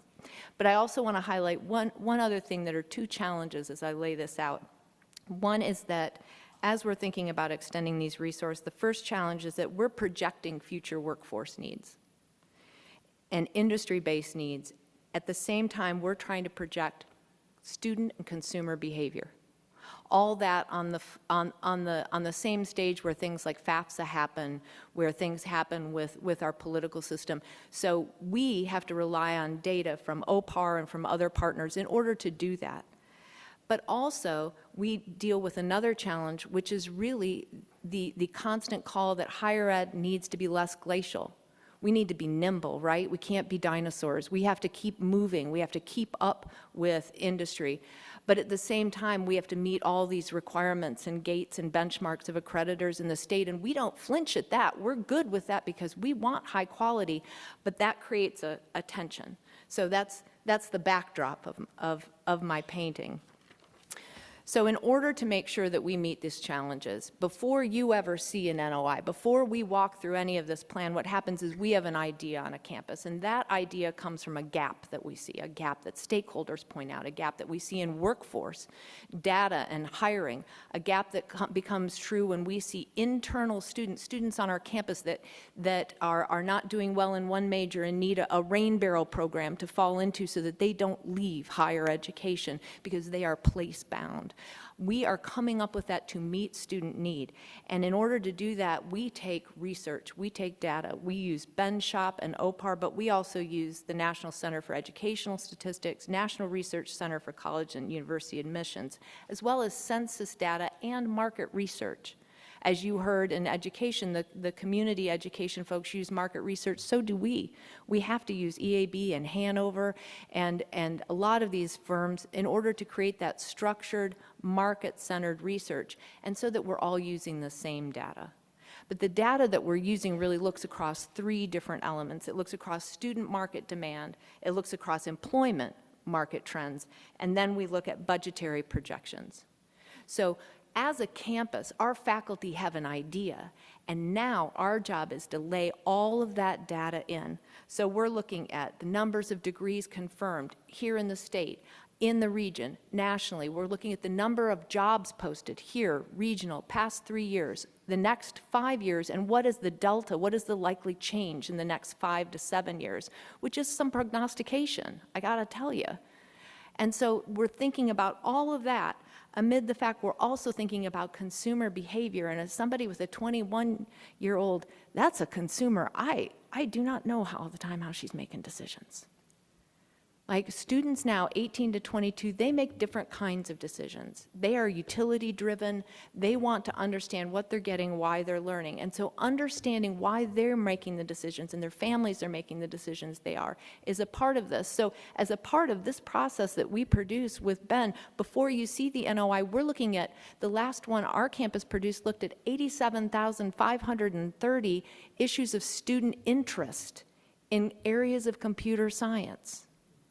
You know, that's the level of data that we're looking at to give you an understanding that we try and be as rigorous as possible with the budget projections. And then the last thing I'll mention, before it comes to this process, it goes through the campus process. So with my faculty partners, we walk through not only departmental meetings, curriculum meetings, we go to the college level meetings, curriculum meetings, and then on our campus, and typically, it goes to the university budget committee.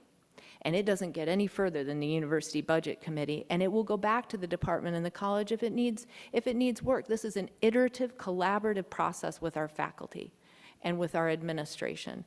Then we move it to the University Curriculum Committee, and then when it comes through Faculty Senate and it gets to the Academic Planning Council arm of our governance, only then do we get to the point where we're ready to write the NOI.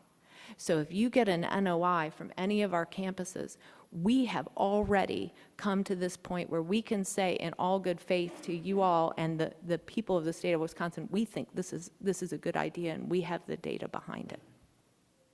Thank you, Laura. And that gives you I thought it's just good for you to understand as a provost what goes on before you send the NOI out to the other provosts. So what happened then in terms of the I don't know if it shows there, but the next step is a short version in a very short period of time, because remember, that was the concern, right? It takes too long. So there's like 10 days, 10 days. It's really a compressed, and we are reviewing that process because it's short. But if it helps, it will help. But what happens then, we receive a NOI from, say, Platteville on, say, an engineering program. We circulate it into all the provosts, and it ends up with Tracy's office, the Office of Academic Affairs.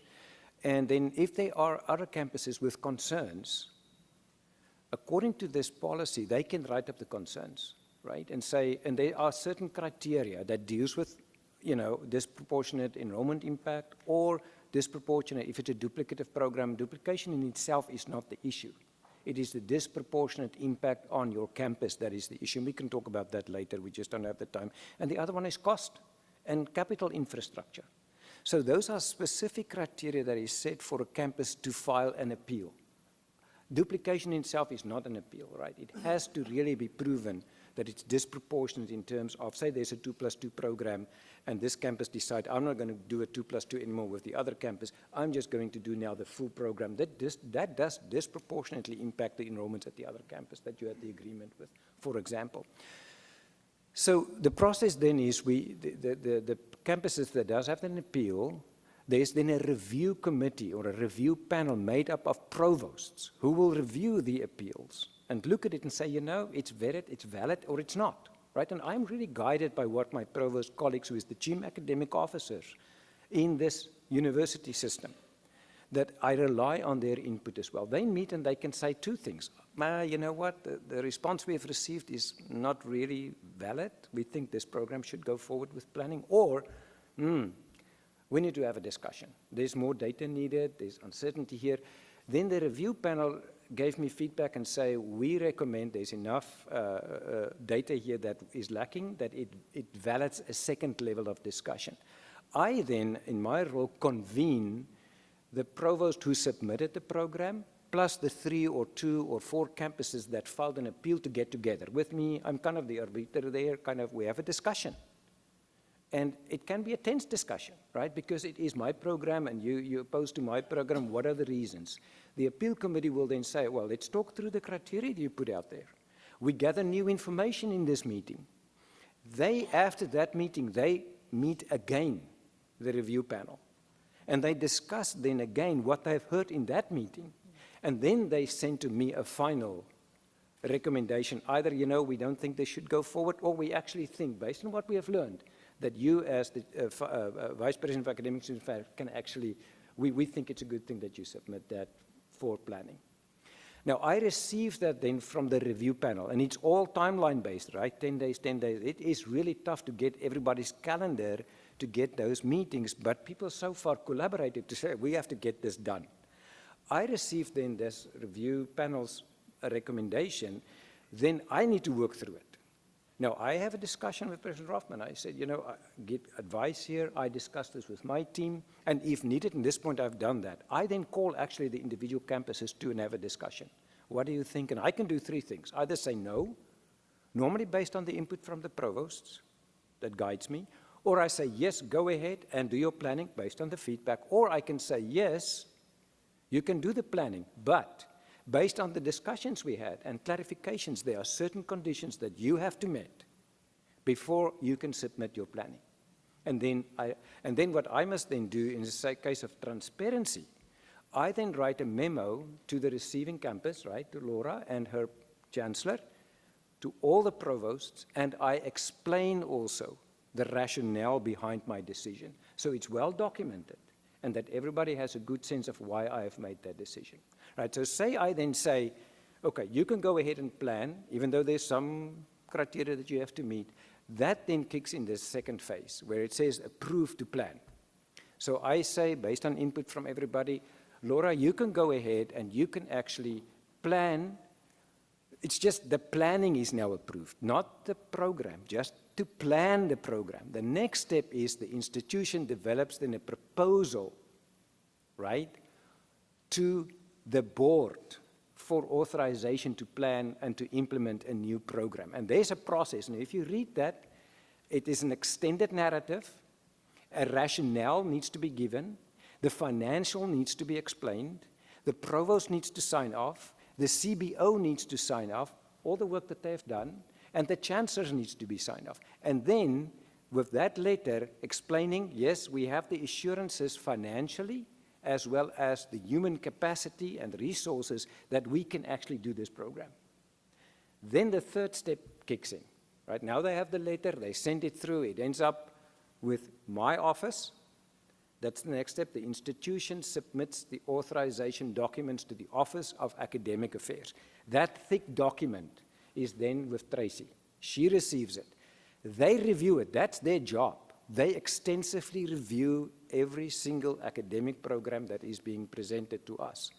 And if there are questions, and I forgot to even mention that, in the NOI, when there's a notice of intent, and I have a question, like last time I said, Alex Rowe from the budget office, guide me here, what do you think? Is that part of the capital planning? So there's an integration. So you could see there, it's also staff from the Office of the Budget and the Planning Review team meets, and unfortunately the pointer doesn't work on the screen there, but it is the second block on the third column there. And then, what happens then, after it's thorough the review, I walk over to the president and I say, what do you think, Mr. President, can we actually approve this program to take it to the regents for their approval that actually Platteville can implement a program, not plan. Now it's the implementation phase. And I can tell you one anecdote here with President Rothman. I underestimated, well, I didn't really plan my first meeting. I took the education committee meeting to him. And of course he reads everything, for those of you who don't know that. And so I thought as a president, as a lawyer, he will not understand the academic programs. I was dead wrong. And I'm not exaggerating. He came to the academic programs, and one program that was in letters and signs, I have a question about this program. We cannot move forward with this program until you tell me what this means. And I sat there a little bit with my teeth, and I didn't know what to say, and I said, I need to check this out because I didn't prepare. Because I thought, it's a given, right? No, he was checking it, and I had to go back to that campus to make the change that he recommended. So there's another check, right? The president, because it is the president, Rothman, who actually finally recommends it to you as the regents, right? And that's then the regents. So what you then see has been vetted thoroughly. So I just asked myself a question. If I was a regent and I sit here and I think, okay, so how many programs did we not approve? How many times did we say no? Well, the reason why you don't say no, hopefully, is because it's a well-vetted process until it gets to this table. Of course, as regents, you can say, pull it off the consent agenda, and you can. But our job is to make sure when it ends up here that it's well-vetted, right? And what you know, it's vetted on a campus. There's sometimes informal discussions that you might not even know about. When a provost did call me and say, I think of planning this on my campus, and I said, I don't think it will work. So even with no official discussions, twice I said, no, this will not work, so don't even think about that. That happens. Then it goes to a rigid peer review process by our peer provosts. Then it goes to my office, then to me, then to the president, then to the education committee. Now, we put it on consent agenda because in the old days we had to present even a bachelor degree. It's just not a time-consuming effort. But the chairperson of the education committee, because we talk also, I mean, you get all the materials. We had in the past that a regent would say, Johannes, I'm calling you. I have a question about this program before it comes to the education committee. So then there's another layer where an individual regent can talk about this and say, it's not clear to me. We talk it through. I put them in touch with the campus if needed, and they can clarify. In most cases, that's been sorted out at that level already. After the education committee, it comes to the full board. So what you see as a full board has truly been vetted, in my opinion, through a rigor, good process, as we have it up till now. So that's the process to then a campus, then Laura can know, okay, after this process, wow, thank you, now I can start to really implement and develop my program as it is. And then once a program is on a campus, and I did ask Maria to say, Maria, what's happening? Because that's the process monitoring.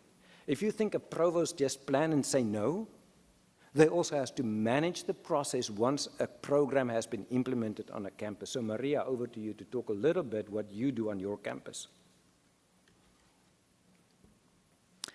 Thank you, Johannes. And to all of you, I just want to say that the raising of your questions and concerns about this very, very critical process that we have, I think is a very wise thing.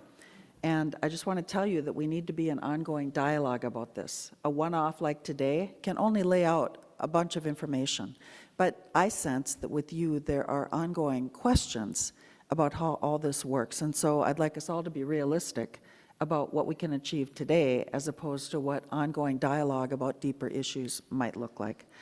I'm very appreciative to be here to share how we as individual campuses practice accountability in our program array. Johannes has taken you through the process of approval, but then it comes back to the individual campuses to manage and monitor that performance of our individual majors and our program array. I'm one representative of all the provosts. You could pull any provost up here and they would be able to explain to you what their monitoring practices are in the provost. So to help today, I would like you to pull out the white folder, UW Superior folder that I put in all of your places before the meeting.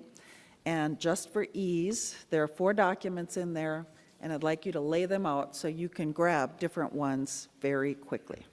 There's a blue one, there's a multicolored column, there's a yellow one, and there's a white and gray one. Just lay them right out in front of you.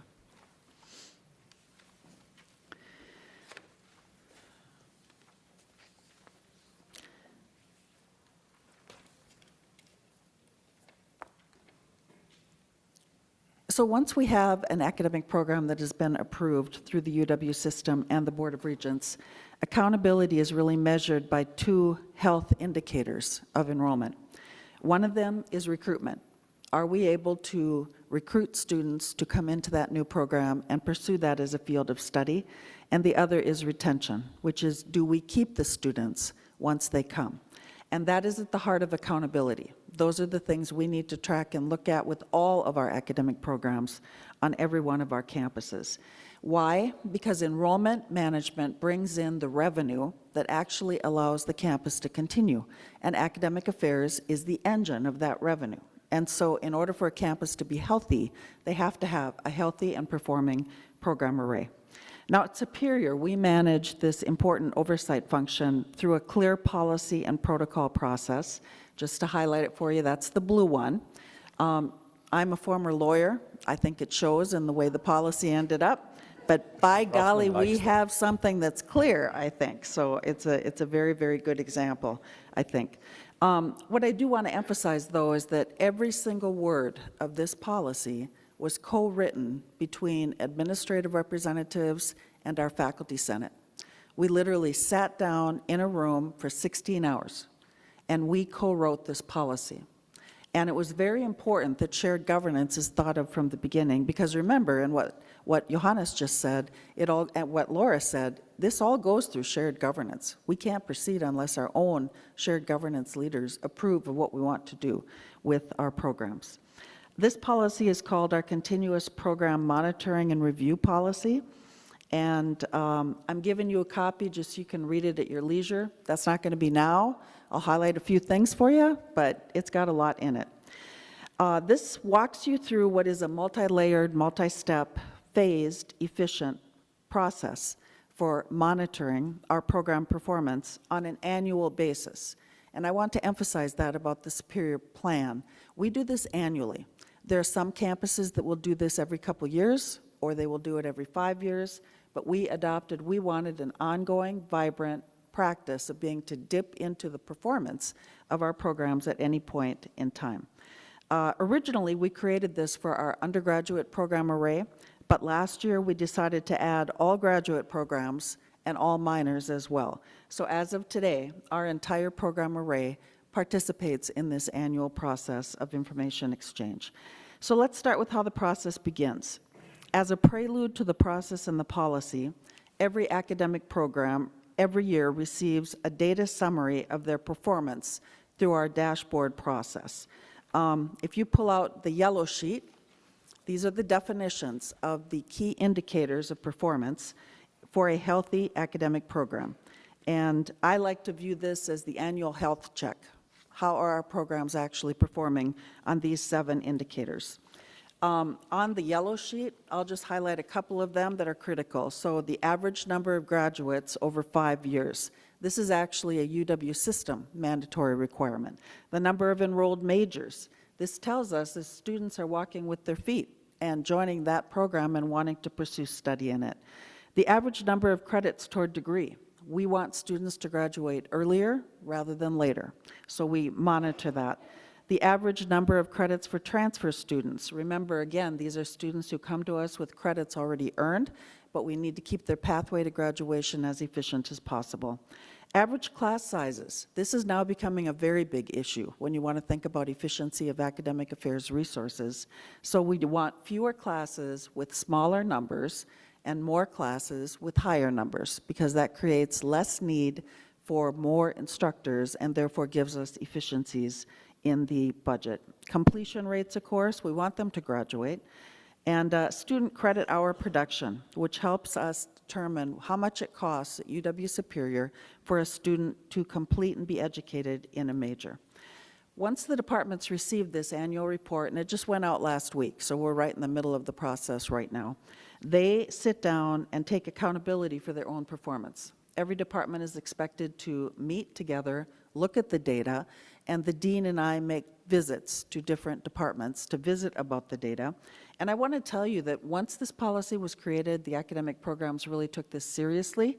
They do sit down and look at their performance, and they seek out help from us if they see anything that is concerning. The other thing that this does is it allows programs to get creative. So for example, as a result of this process, we added online writing to a program in writing that was starting to have lower enrollment. It has expanded greatly.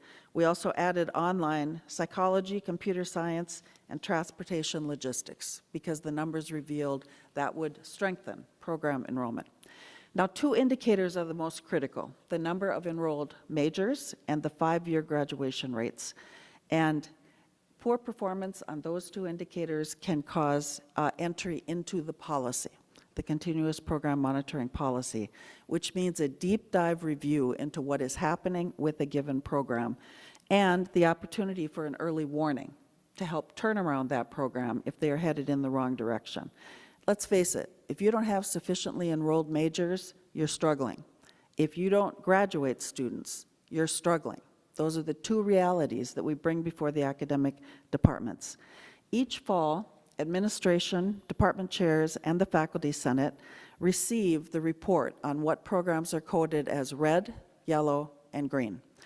Green means that a program has met both of those criteria and they are in a healthy zone. Yellow means that there is a warning flag going up in one or both of those criterias. Red means that a program has really entered into a zone of danger. And if you pull out the sheet that was in your file that has the multicolored columns, I've removed the program names on the left, but you can see this is the actual red, yellow, green report that every program receives on their performance on those two critical criteria. We meet with every one of those yellow and red programs, and we come up with either turnaround option plans. They have to generate an extensive action plan as to how they're going to get improved on those particular criteria, and we as administration provide resources, if we possibly can, to help redesign or refocus or rename, all those things that are options within CIS 102 type policy. They have 2 years to do this. If there's not significant turnaround and moving from yellow to green or from red to yellow, at that point in time, we're on a pathway for eventual suspension of the program. I'm happy to report that in most cases, when we've caught the yellows and the reds, we have had mostly successful turnaround plans because those departments go to work knowing what the consequence is if things do not improve. If a program can't do it, ultimately they will be under review for a short period of time and then suspended by the terms of the policy. So I just looked at this year's macro red, yellow, green report. 15 of our programs are in the green zone, 3 are in the yellow zone, and 6 are in the red zone. And when I say programs, those are the entitled degrees. That can include a bunch of concentrations or other things, but that's our program array at this point. I gulped hard when I saw 6 in the red. What the heck was that? But when I looked at it and looked into the programs, it turns out that several of them went a track that we provide in the policy called qualitative analysis. So for example, music. Music is an incredible, important department on our campus. They serve all kinds of purposes, but they can't generate a lot of majors. That's just a fact. So what music did when the policy came out is they pursued the qualitative track, which is right on page 2, and it's the 1.4.4 subsection. Don't read it now, there's a lot in there. But it allows a program to make an argument that they cannot be measured by your typical quantitative measurements. They serve a different function. Music wrote the most astounding submission to have qualitative status, and what that means is we don't bug them, except for 5-year intervals. Their situation's never going to change, but we need music. And so we've determined that as a campus. It's part of our ecosystem conversation. Several of the red had newly slipped below the threshold line, so we still have time to help turn them around. The good news was we only had 3 yellow. We had 6 last year, so those yellows had turned into greens, which means they had successfully done the turnaround. We also reward the green programs with public acknowledgement and willingness to financially support special projects that they might want to pursue. So that's how we do it. It's a set cycle, it's a process with key deliverables, and we take accountability every year for the performance of our academic programs. That all happens under the radar. You never see that. But that's what every provost, as chief academic officers, in one way or the other, are doing to make sure we are delivering on the promise that we made to all of you that we were going to have healthy academic programs. And we are perfectly prepared, and we do, cut programs if they are not performing. And again, we work with system in some of those aspects. So the last thing I'll say is this requires building a culture. You have to have academic departments understand their critical role in the revenue equation of a university and the importance that their academic programs are performing in a good way. We're building that culture. So now our academic departments are starting to feel like partners rather than people that are done to. And I'm very happy with that shift in our culture about accountability. So thank you. Thank you, Maria, for getting a good glimpse on what's happening on a campus when it comes to the management of your program array on a campus. You will just see that last block, there's one sentence, the OAA, which is the Office of Academic Affairs, also prepares an annual program monitoring report that is actually shared with the president and with UF Regents to say, over the last 5 years, how many programs graduate, average 5 students per year. And then the campuses just need to explain to us what do they do. But it's pretty much campus driven. And that brings me to the next slide on SIS 102 ends now. The suspension and elimination, those two blocks are what's happening on a campus. Program discontinuance is what happens with the Regents, what happened last time with Regent Joan Prince with UWM. That's the third block. The first two blocks, one is suspension. That is if you as a provost say, listen, I see this program, the faculty member is going to retire, it's not growing, I'm phasing it out. You eliminate, you start to suspend the program, they notify us, Universities of Wisconsin Administration, and say, we plan to suspend this program. We're not taking any new students. We must just make sure that students has a pathway out, and then eventually the program can fully close down and say, and you can see the last block there, a campus or a university may reinstate admissions within the 5 year of suspension. So if they say, listen, we got a new faculty and there's suddenly a spike in this area, it's not closed, they can actually start that again. That's suspension. Elimination is kind of a next step. That's when you close a program, right? I always use the word, you put it on a shelf, meaning it doesn't sound that hard, but you're not going to use it again. So you notify us, and actually once you eliminate it, it's removed, right? It's out, there's no more, the program is done. And an important component, which we also had to deal last year with, HLC, Higher Learning Commission, the accreditors are very, very strict on finding a pathway for students. So if you decide to close a program, to eliminate a program, you have to ensure the Higher Learning Commission that there's a pathway for students. They don't care as much about the faculty and the program as they do care about the successful graduation of those students. So that is extremely important. And then per policy, if you have eliminated a program and you say, oh it was a mistake, then you have to reapply for authorization in this process. And then on program discontinuance at the right end, it says the Regent Policy Document 20-24. It is not SIS 102. And that happens when the human component come into play, when there's a financial emergency or a program discontinuation that includes the layoff of faculty and termination. Then it becomes a Regent issue, right? And the process is outlined, and I think Regent Prince know about that now a lot with Quinn, who helped her a lot on that process. I think this is the second time we've done it in the universities. The first was with Platteville, I think, with faculty, and the second was with the UWM. And then it requires a process on a campus where shared governance departments are all involved through the faculty senate. Chancellor Moni then had to make a recommendation with the input and the advice from shared governance to the president, and the president then brings it to the board for a final decision on program closure, discontinuation that includes the layoff of faculty. So that process, the suspension and elimination, you don't always see, right? When you see these slides, wow, I didn't realize we suspended and closed 114 programs. Yes, because you're not that involved in that process. It's driven on a campus, as you could hear from Provost Maria. I want to go to the next slide, and I'm going to ask Tracy just to briefly go through with you. It's her job in her office to monitor and manage in this program. I thought I have no better person to ask Tracy just to quickly brief the Regents on where we are over the last 5 years. Thank you, Johannes. And Johannes said quickly, and I'll do my best to do quickly, but there's a little bit to unpack here. So as Johannes pointed out, of course, new programs come through the Office of Academic Affairs to the Board of Regents, and so we're aware of those. We also get noticed by institutions whenever they eliminate or suspend a program. So we keep data on those and other program actions in our office.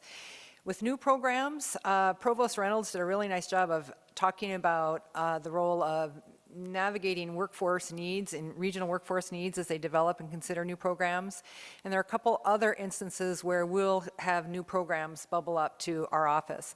And one of those, for example, is accreditation changes. So for example, recently the organization that accredits athletic training programs changed their accreditation standards from bachelor's programs to master's programs. So our institutions who are in that space had to bring forward master's program proposals in order to stay accredited in that space. So that's an example of another new program. We also have instances where institutions do what we call elevating a sub-degree program. So we talked about the fact that there are minors in certain areas. Institutions can have concentrations in an area. So when we talk about a concentration, we're talking about I use the example of biology because I'm a biologist, and so it's an example I can talk about. But when you have a biology program, you may have faculty expertise that also allows you to add a concentration in aquatic biology. And that's not actually a degree program or a major, but you have a concentration so students can do that if they want. Once an institution has offered that concentration for long enough, they know they have the faculty expertise, they have the facilities, they see the student demand. It's very common for an institution to elevate that to a full degree program. And so that's something that happens a lot. When that happens, we often use a process that we call the fast track, and that's that gray bar there, that 45 program bar is the fast track bar, represents those types of elevation of existing sub-degree programs. So in the past 5 years, ending, this is a 5-year window looking through end of June of 2024, we had 117 new programs by our standard track and 45 new programs by our fast track. We had 114 programs that were eliminated or suspended by our institutions. We also had a number of programs that were what we call redirected, and when we talk about redirected, Provost Kuzo did a nice job of talking about, being faced with programs in that yellow zone and how you might repackage them or reconsider them in the context of how to make them more appropriate for, either the local industry or whatever needs to happen for those. Another example as to why a program might be redirected has to do with licensure requirements. So for example, if you have an education program that prepares a K through 12 instructor and the licensure requirements require additional courses in a certain discipline, you'll see the need to sort of repackage a program. And so we get quite a few programs that are redirected as part of this process that folks are talking about. We also track distance education programs. If folks add distance education, I think it was Provost Kuzo as well, that talked about the fact that taking a program and adding distance education is another lever that provosts have for, of course, managing the program array to keep that program array healthy. And so that just shows those two, distance education added or eliminated. There are other things we keep track of, but those are the main pieces. And then I'm going to pass it to Ben, who's going to talk about, our office works really closely with Ben's office to prepare this type of data for consumption by all sorts of folks, including Regents. And so he's going to talk about that a little bit. Absolutely. Everything you've heard to this point is supported by data that we produce out of OPAR.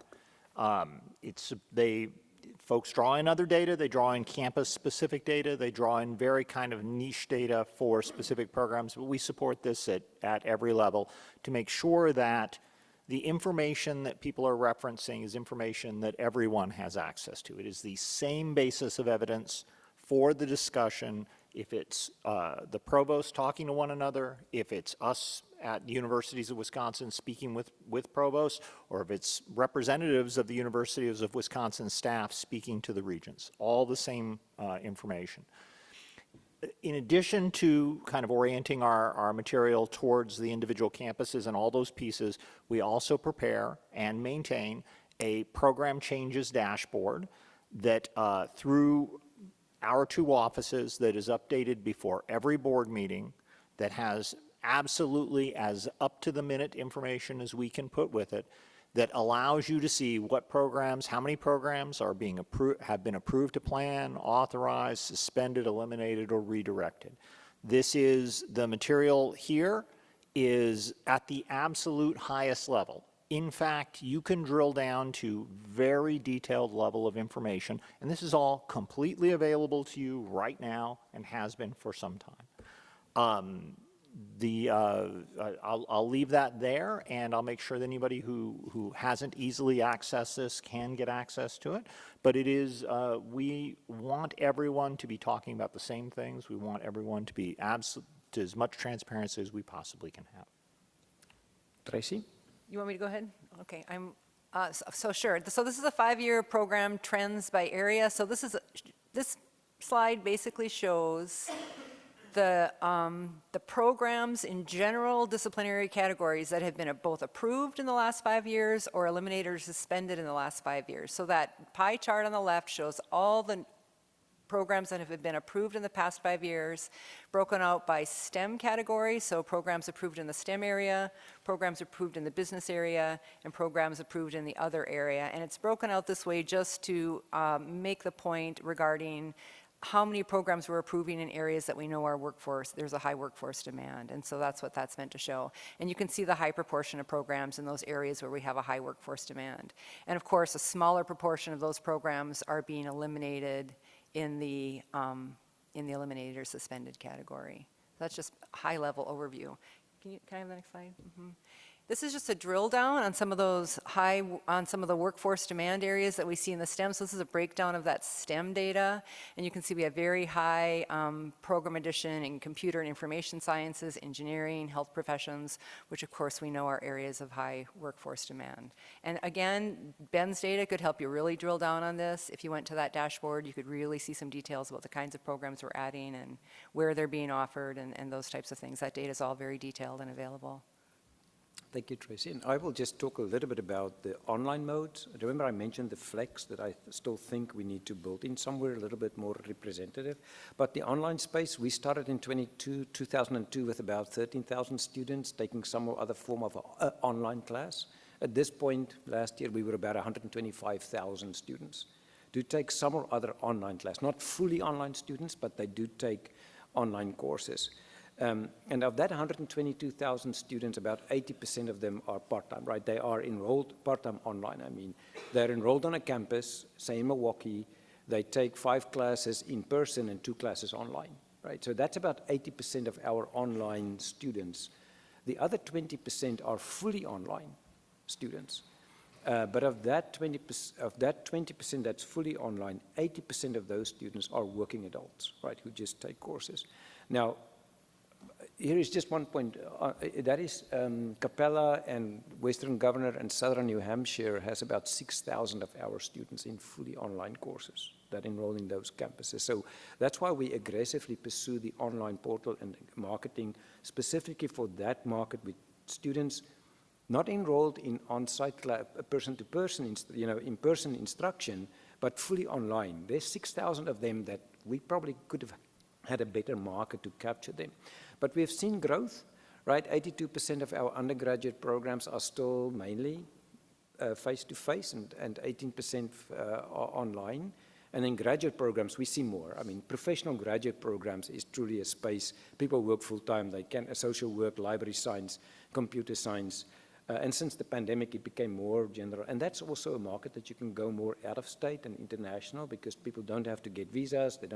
They get the accredited program by not having to be here, but a well-vetted program in the online space. So I thought I will just tell you that is also part of our program array planning is the online space, because I do think we are probably one of the poor performers in terms of participation on the online space in the nation. And then I think the second last slide I have is just collaborations, because sometimes we just think it's campuses. Campuses work together, universities work together. And we have a number of collaborations, like freshwater sciences might be one, in freshwater collaborate is one. We work together on the math initiatives, we work on language together, but we have very specific degree programs. And I think for me, it falls into kind of 3 categories. Now, and Tracy will talk you through that slide. That's the number of institutions that collaborate, at the bottom, and then which programs. I think there are 3 categories. One is where the former extended campus played a major role in the development of online collaborative program, and Tracy will talk more about that. It's not anymore extended campus. It's now, of course, the Office of Online and Professional Learning Resources, really more a supportive role than, we tell you how we do this. So that's the one category of collaborative programs. They identify the market, they approach campuses, they say, you have strengths, let's work together.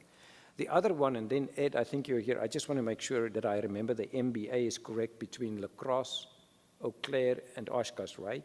They didn't work through extended campus. They just came together and say, can we not collaboratively develop? And Ed, I'm not putting you on the spot. I don't know if you were there. Is it Coke that you drink? To say, how did it come about? That they just thought they're going to work together, right?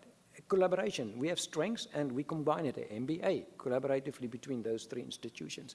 And then there's the BSN at home, the nursing program, where 6 campuses at this point said we collaboratively offer nursing in the state. We work together. Extended campus, which is now Oplar, provide support, but we took the initiative. And actually, Superior presented a nursing program. Maria, you might talk later more if there's a question about it.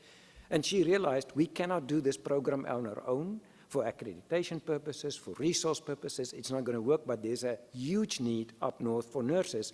So she joined the Collaborate.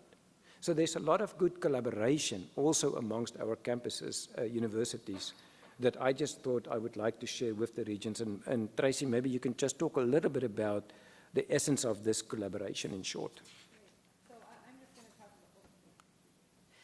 Yeah, there's probably a lot of really interesting information buried in here that we can talk about another time, but I think one of the most important things to recognize with the collaborative programs is they really represent a really effective, efficient way for our various institutions to combine their resources. So a collaborative program by definition is a program in which each institution has one piece of the curriculum. So each institution is delivering one piece of the curriculum, and so these are online programs that students come in. Students pick a home campus, and they come into that campus and they take all these different pieces of curriculum from different institutions. All those different institutions are authorized by the Board of Regents when we bring one of these forward. They're authorized to deliver that degree program.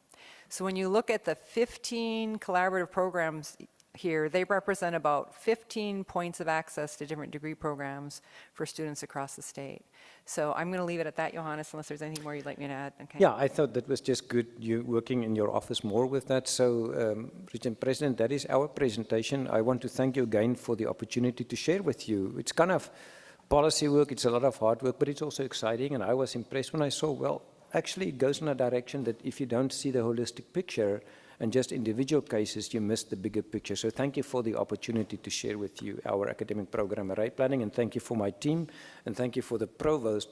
I did this presentation, I said, and they gave me feedback, delete that slide, say this, and that was very helpful for me as well. And don't say this. Well, thank you so much. Thank you to you and your team and the provost. We really appreciate it. And you unpacked a lot, very helpful, and I want to open it up for a discussion. Questions, and Regent Walsh. Thank you so much. I feel like I just completed a master's degree in program array. So it won't surprise... That program is not authorized. It's not authorized, okay. Thank you for setting me straight on that. It won't surprise you to learn that when legislators talk to us, one of the things that comes up almost every time is, why are you graduating so many sociology majors? And why do all the campuses have psychology? And why? So I feel in a way like we're talking about and looking at different things when we talk about program array. Now, they're not probably going to want to listen to a presentation of this amount of detail. That's not their job. But it would be really interesting for some of them to see this. It would not, however, eliminate the question about those other programs. And I'm an LNS grad, and I'm a big supporter of history and English and all of those things. But we need some effective arguments that can explain that this is where the program array energy and effort is going, and there's a ton of it. So can you help us with that? Laura? They queued the new girl up for this. I would love to address the idea of duplication just in that, and having been in a couple different states now, thinking about, it is two different arguments. It's two different fundamental issues. They have some crossover when provosts talk and we're proposing new programs. We want to make sure, because you can see in Maria's, the post log on that, there's a lot of rigor to how we are evaluated. When we think about duplication and things like that commonly come up with legislators, psychology, philosophy, history, why do we have those? I will tell you there are a couple reasons. First of all, those are the underpinnings of undergraduate education. And I have a STEM PhD, but I am a social science undergrad, and I will tell you that not only does it underlie the mandatory general studies requirements in the state, but that general studies is not a burden, it is a gift. It is a gift for students to have the space to explore and learn the skills that workforce is actually requiring now. The things that we're hearing are, we don't have people that can navigate difficult conversations. They're having trouble critical thinking. We're having trouble with creative synergistic thought. The things that Snap-on Tool highlighted on that slide are the things that philosophy, history, English, music does for our students, and particularly for students who have not been privileged and had access to a higher level of education at the secondary level. So there's a piece of that, but also these, I don't want to say Snap-on because that seems like too much. They also undergird most of our high-value programs. So when you talk about nurses, we are required by the nursing accreditor to make sure that they have so many hours in psychology, and those psychology credits come as a part of what we offer in psychology. Those history majors and those psychology majors, they're producing your teachers. They're producing your elementary school, your early childhood, your middle level, and your secondary educators. When you're talking about engineers, it's difficult to produce an engineer if you don't have physics and chemistry. We can see with that new chemistry program, the chemistry building, that is part of the undergirding of so much of our STEM. Business without statistics and mathematics, my friend, what would we do? Right? So it is an ecosystem. Right? It is a complex ecosystem, and we are aware that we have to think about, do we need this type of political science here? That's really the question. What is useful in Southwest Wisconsin for me? What flavors should that have? How is it uniquely situating our workforce? What am I hearing from the people who are hiring? But there's an element of that where if you take that out, and I have lived in a place that has, what is lost by that? I think we need to clone you as we communicate with politicians. These are very effective arguments that I think we all innately know, but you have stated them so clearly and cogently that I would like to see us using those arguments more effectively. Thank you so much for that. And maybe one more quick level, the ecosystem concept, which, we all as chief academic officers work with in one way or the other. Foreign word, that's, the words, we have to be very careful of the word choice. So we are responding to the audience who has the questions and not just trying to ram at them our language, because that's not going to work. It hasn't worked. So I think of the ecosystem in a business sense. That's really how we have to respond to legislator questions and things like that. So what do? Well, there are high enrolling programs, many of them pre-professional programs. You don't hear a legislator asking about a pre-professional program, right? And the high enrolling programs essentially have to operate at their maximum potential. This is why you have to have effective monitoring of program array. And if they do, those are the programs that financially support the programs that will never produce the enrollment, but are absolutely necessary for the health of the entire organization and what students need to go into their various programs. And they are necessary to the idea of a well-educated person. Because remember, that is a foundational concept of what our university system is about. It's not just to produce jobs, and I think we've had to shift in the direction of workforce, but I say we start talking both and. Yes, we are going to produce academic programs that will produce jobs.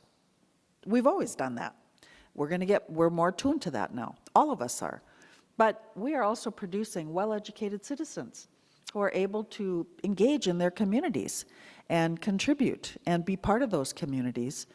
And I think we have to remind the legislators of that fact as well. So it's a both and. There's no argument here. It's a both and. Also, I think we need to realize that in a healthy business model ecosystem in the universities, those high enrolling programs are supporting programs and departments that don't bring a nickel in. These are our student support areas and our student services and the things that our students would not, in today's environment in higher ed, be able to successfully complete their college credential to then go into the job market and do all those things. Without that today, we don't function. It's not all about the psychology program. It's about the collegiate experience. and how it is we create a healthy business ecosystem that can support that. So I keep struggling, you do too, I can hear it, with how do we translate? To me, this is a translation problem. How do we translate what it is we do in this sector to another sector? Sometimes we use the same words, but we mean different things. Even in this group, there's a lot of words tossed around, and when we hear those words and try to interpret them like duplication, we mean something very specific, and I believe many of you mean something very specific too, but I don't know if we mean the same thing, and we've never had that conversation.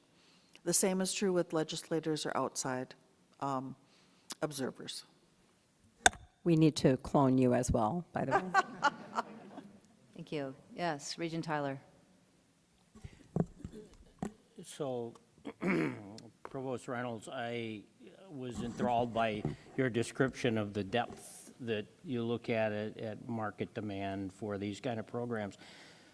But I contrast that with an NOI that I just read that seems to gloss over in broad terms that aren't specific to what's even being requested. At least that's my opinion.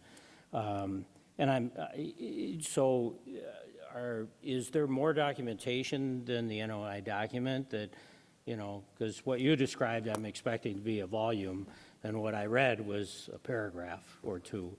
So I'm wondering if you can address that. Absolutely. So the NOI that you see when that's presented, that's the request to issue a building permit, right? It's a brief. It is not representative of the full breadth of all the information that I outlined. That's what goes in the program. That goes to also to Ben's shop to then be vetted, all that data. The NOI is designed to be, we are, as provosts, when we decide, we ask academic affairs at the system level that we want to proceed. We want to expend more resources to advance and pursue this program. All of the data that we've researched in order to get it through our campus is not included in that NOI. And that's part of the rub. And it's part of the thing that we work out as provosts because we don't often even see each other's underlying data and that's why we have those conversations. But for it to get any further than that second stage, that second column is all of that data. Everything comes in terms of that program presentation. So the NOI is essentially almost a brief. It's a notice. An abstract is a good word. Does that make sense? I can understand how that abstract looks if that is the only piece of information that people have available at the beginning of this really extensive process. But the NOI was really designed to give, and here we may have something to think about, right? The NOI was designed to give notice to other universities that, hey, we are looking at this program. This is generally what it's about. These are the students we think we can generally serve. And that's about it. And I don't know if there's something we need to think about with the NOI, because I get it. It does read like that. To us, by the way, that's sufficient. And so we have multiple audiences here where a single part of the process may not make total sense. As provosts, we read that. We know the disciplines. We know the general thrust. We know our market audience. We know generally what the market audience is within the state. And that's all we need to be able to determine, do we have a problem with this or do we not have a problem with this? But from your purposes, I totally get it. It would read that way. Thank you. Yes, Regent Nixon. I've come to know a lot of you in the past 4 months, and this is one of my issues as Program Ray, because we hear a lot from our legislative friends about this. So I want to do a little bit of narrative work here. Okay, we had great statistics, but I'm going to ask you things you talked about already, but I'd like you just to talk in English this time and not to the Board of Regents or academics. All right. Is there a lot of duplication in the system of programs? Regent Walsh got at that a little bit, like you got psychology, is there not, help me with duplication. You already talked about, part of it's a nomenclature issue, isn't it?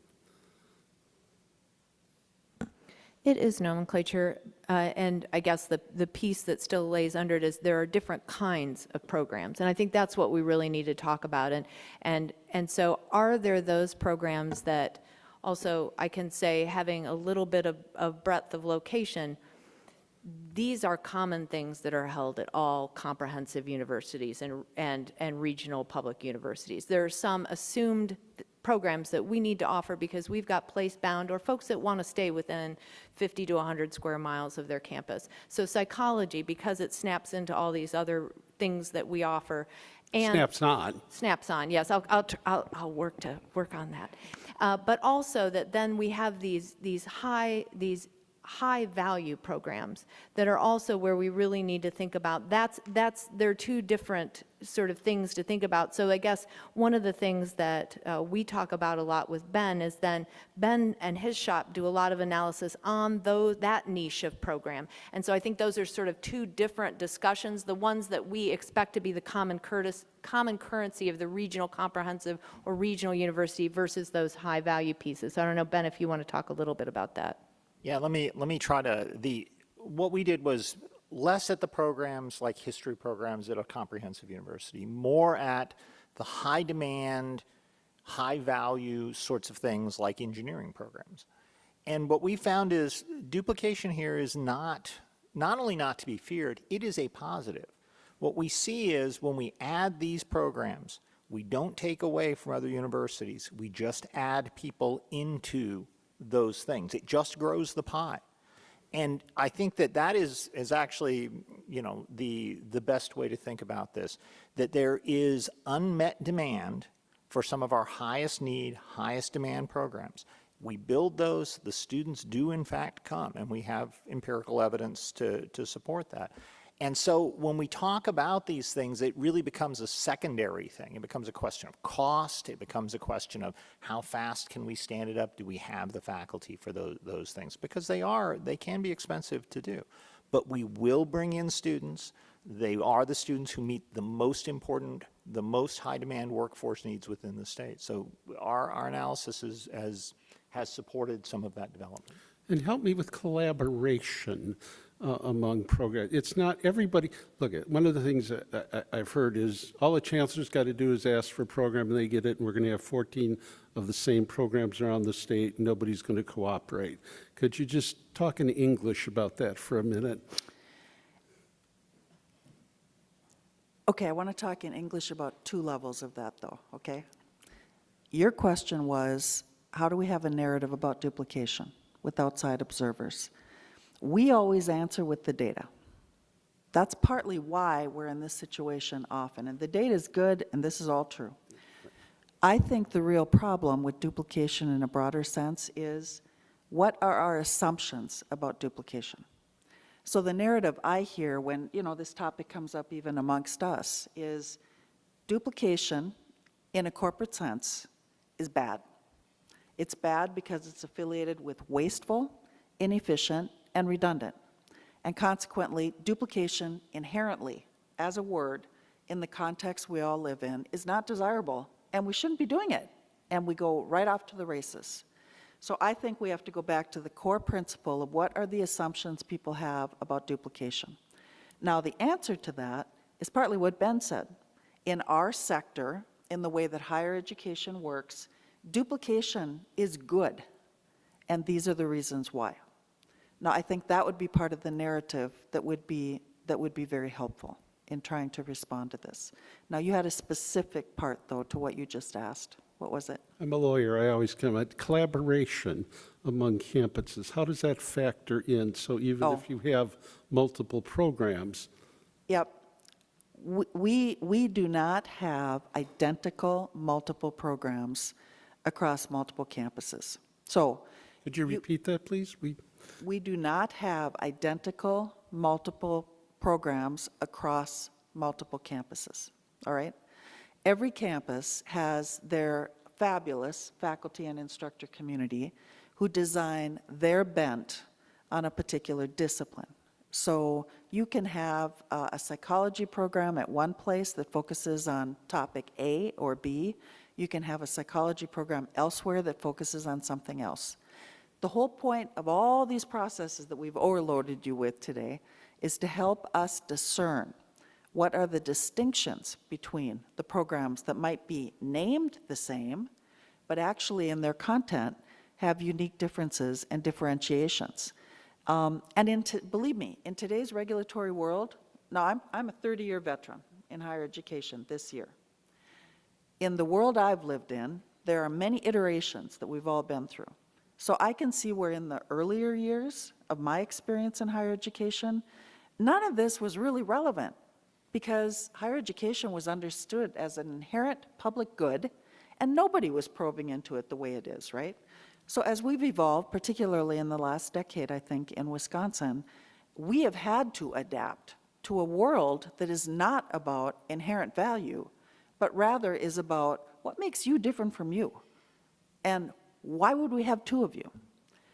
I think that's a public perception that makes sense to me would exist out there, but you're not going to see identical programs that are happening unless it's about regional differentiation. You have to remember the whole goal of the Wisconsin idea is we blanket the state of Wisconsin with access to all kinds of programs, and we know from the data, and correct me if I'm wrong, Ben, we know from the data that most students who go to college in Wisconsin do not want to attend a college more than 100 miles away from their home. We've all got that data of our radius and how that works. So if you have students that are not willing to travel the state or go, where the one program is in the state of Wisconsin, you're losing the opportunity to have students who complete their collegiate degree. And so in part, that's why duplication for us is actually a good, because we're trying to fulfill the Wisconsin idea by providing all kinds of access to students who want to stay close to home. So those are the things I'd put out there. Well, and I just wanted to say that I think actually Maria is a perfect person to make that argument because I think we should make this a video available to people because it's totally. pretty amazing arguments. And I should just stop because I don't think I add that much to it. But something like 50% of their undergraduates at Superior are largely or totally online. At the same time, we had that MSN, the BSN at home in nursing, already an online program, already available. But it was not reaching students at Superior. You had a desert for the single highest demand college degree in the country, and it wasn't reaching that area. They had to become involved, and they had to offer it through Superior, even though, in theory, it was available to the students already. And I think it just really powerfully brings home that people are about their regions, they are attached to the universities that they have access to, that they have known, that their parents went to, that their friends went to. And it really drives home that this is, first of all, it's collaboration, but it's also a situation where it really tells us about the realities as opposed to kind of theory of where students want to go. One last question. This one's for Vice President Britz. The cynic in me would go, well, how do I know that there isn't log rolling going on, like in the legislature? Well, if you approve my program, wink, wink, I'll approve yours. Have you met provosts? The two at the table I'm not concerned about, and I think I got the Swiss Army knife thing kind of going among you too. But I also know that provosts listen to chancellors periodically, not very often, but once in a while. So that's my question. How do I know it's not wink, wink, you'll get your program if I get mine? I certainly hope it's not the case, and I think Laura gave us a very short, direct answer to that. But I do think the appeal process that we have is a very rigorous process, but it's also a time-constrained process. But at this point, the whole year, we've always, if needed, received appeals. So I don't think it's true that that is the case. So we do receive appeals. And if you do make an appeal, you better make a good appeal, because the review committee would say, well, there's not sufficient data, it's just not a good appeal. So I do think if I'm a provost and I see, wow, this is a program, and it did happen like last time now when, should I review, get every faculty member together, get my team together, write up something, or Is this worth it based on the set of criteria, based on SIS 102? Make a phone call or a video call to the other provost to say, I see you have program X planning. What do you intend here? My faculty feel uncomfortable. Can you give me input here not to appeal? So that does happen, that there are individual discussions. And then a provost might decide, I'm not appealing it, or I am going to appeal it. So at this point, evidence is that people do appeal. They take it actually very serious and say, these are data. We have appeals that was really thoroughly documented, that we work through, meet again with the other team, presented it, have additional data, and then make a recommendation. So my sense is, as Laura said, if you know provost, you'd say they would definitely have these discussions. Oh, I'm sorry. No, I was going to say one more comment. Somebody talked about the way things were and how we've changed, where it was a public good. We are in a different era. And I hope everybody in your area understands that the Regents hear these things, and they're going to have an interest in this question going forward, which I think is why the President and everybody asked you to present, because to the extent the Regents may not have been interested 10 years ago, they're going to be interested going forward. Mm-hmm. One other thought on your earlier question. We live in an intentional system, which is in theory, collaborative environment. But the reality is, given what is happening with higher education, every institution also has their need to be able to remain fiscally solvent and enrollment strong. And that is a powerful incentive for provosts to be critical about programs that come forward or whatever. From minute one, I never perceived this to be a wink-wink culture at all. I think we're just now creating the mechanisms, like the appeal process, to allow more formality to what has always been, I think, a healthy critical perspective amongst the chief academic officers about protecting their own institutional program array while supporting the opportunities available to others. So there's checks and balances here. And credit to President Rothman for putting this policy in place, because it clearly is important in the ecosystem of the university. I think it's done a lot. I appreciate that, Regent Nixon, but the credit belongs to the people sitting there and the people sitting back over there.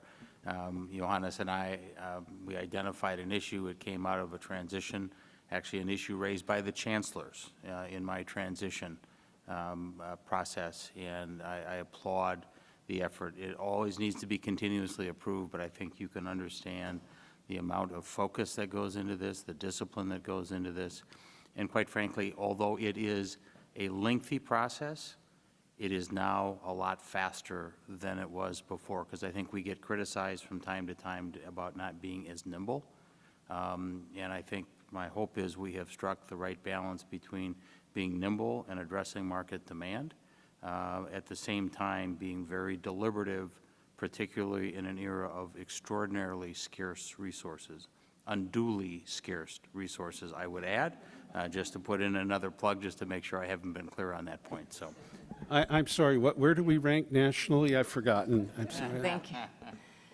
Thank you so much. We have time for one more question if anybody has another question. I was just going to comment that in case I'm going to do an appeal in front of those folks, I had better have my ducks in a row. All of them. Bring and your some A game. geese too. Yeah, Bring your good A luck game. here. Okay, thank you so much. That was extremely helpful presentation. I appreciate all of you, and our provost, thank you so much for all your hard work. Very much appreciated.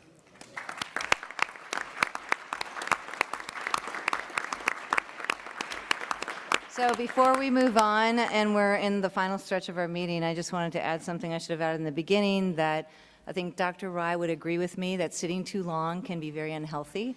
So at any time, we're not taking a break, but at any time, I hope people feel comfortable enough to stand up and stretch. So I know I think sometimes I am a doctor, but we have a real doctor here. Okay.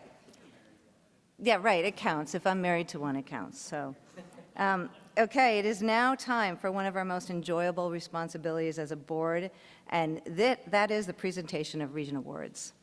Today, we present the 4th Annual University Staff Excellence Awards, where we will recognize outstanding staff members from 3 of our campuses. We honor these individuals for the extraordinary support and opportunities they offer our students.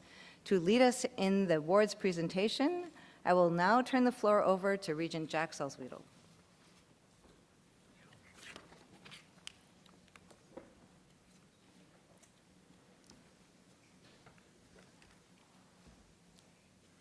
Thank you very much. It's a real pleasure to be here today, that we can help to welcome our distinguished guests, the recipients of the Regents University Staff Excellence Awards. We also welcome their families, friends, colleagues who are joining us for this award presentation. We'd just like to welcome everybody. These awards are a part of a special family of awards that we as Regents sponsor. They also include the Regents Diversity Awards, the Regents Training or Teaching Excellence Awards, the Regents Academic Staff Excellence Awards, which recognize exceptional service. The Regents University Staff Excellence Awards, which we present here today, were established through a board directive to formally recognize the dedicated work, the vital services, the outstanding initiative and contributions of the universities of Wisconsin, their university staff. I'd like to thank my fellow regents on the committee, Regent Evan Brenkus, Regent Ed Menydeeds, and Regent Angela Adams, who also served with this work. This afternoon, we are honored to recognize 2 individuals and 1 program that helped to make our UW University so respected and really second to none. Their outstanding work, along with the work of our university staff system-wide, strengthens and invigorates not only our UW universities, but the communities which they all serve. If anyone wants to learn a little bit more about the award winners, I invite you to check out their portfolios on the Board Regents website. Before we present this year's awards and the award recipients, I'd like to acknowledge the other nominees by reading their names and institutions. Tina Tackmeyer from the University of Wisconsin, Green Bay, Marianne Angeloff from UW-Milwaukee, Angelie Hammond from UW-Oshkosh, Loki Lott from UW-Parkside, John Cluck from UW-Stevens Point, and Callie Henderson from UW-Stout. The last is Julie Ridgman from UW-Whitewater. The program nominees include UW-La Crosse Murphy Library staff, UW-Madison's Biomedical Research Model Services Animal Program, and UW-Whitewater's Trades and Maintenance Program. On behalf of our committee, I want to thank all the nominees for taking the time to submit materials and for their important contributions. Now let me introduce our first award. It's my privilege to present the first 2024 Board of Regents University Staff of Excellence Award in the individual category to Carissa Menke, Senior Financial Specialist at the University of Wisconsin-Platteville Cashier's Office. Ms. Menke is responsible for collections, contributing to the financial health of the university. She provides support and guidance to students, their parents, and community members. Ms. Menke has helped improve communication with students, including text messages and electronic registration agreement forms. In addition, she meets directly with students to ensure they have a plan of action to pay down any debt or past due balances. Because of her work, many students can register on time. And during the COVID-19 pandemic, she helped identify solutions for students who were not able to work. Her efforts retained many of the most at-risk students. Ms. Menke is admired for her leadership and proactive approach. She represents the cashier's office at student events, including new student experiences and international student orientation. She also generously shares her expertise on the Federal Perkins Loan Program with her peers across the universities of Wisconsin. The Associate Controller at UW-Platteville offered these words to describe their honoree, quote, "Carissa goes way above and beyond every day for all the students and staff that she interacts with," unquote. I'm honored today to present our first University Staff Excellence Award to Carissa Menke of the University of Wisconsin-Platteville. Carissa.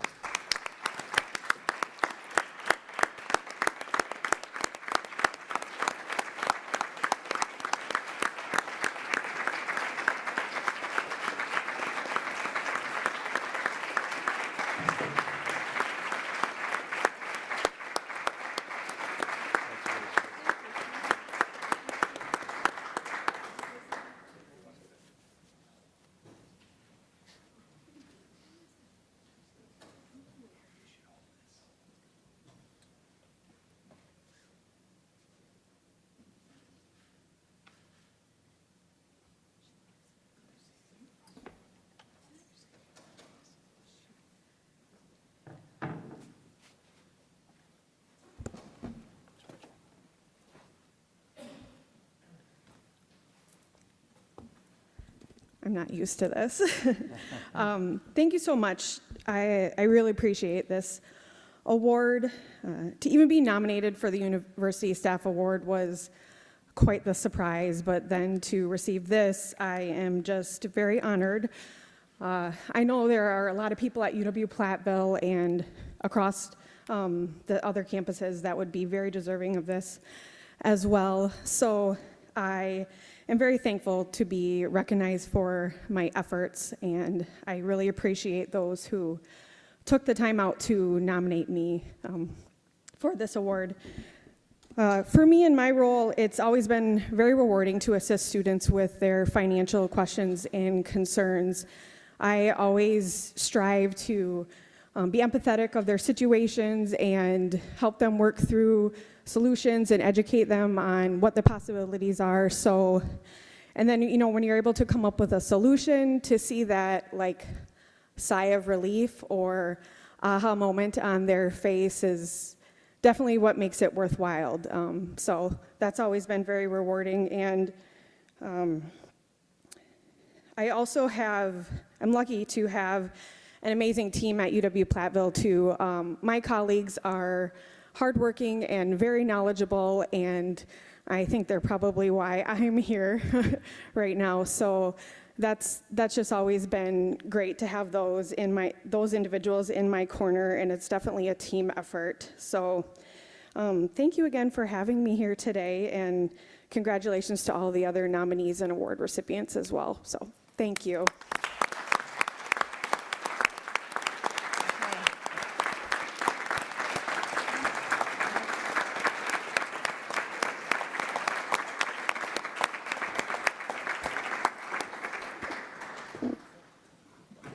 Hello.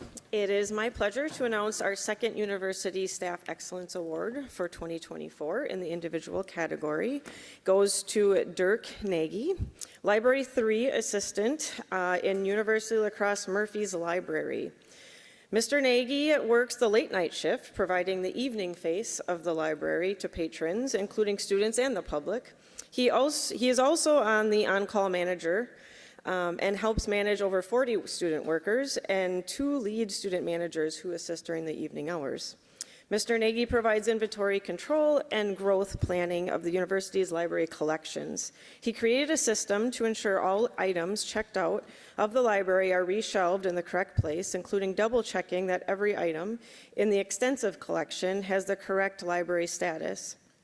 He also proactively devises creative solutions to shift the library collection when areas get too crowded.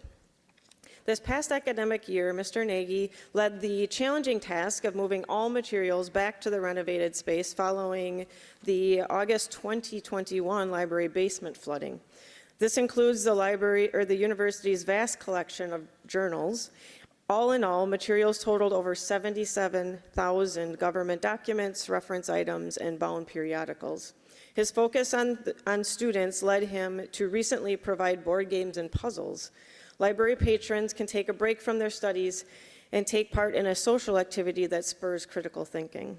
The Murphy Library Director observes our honoree by quoting, by displaying a positive customer first and caring attitude, he truly does serve as an evening anchor for this unit, library, campus, and beyond.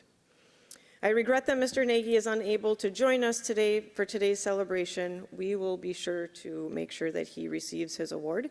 Please join me in congratulating Dirck Nagy of UW-La Crosse.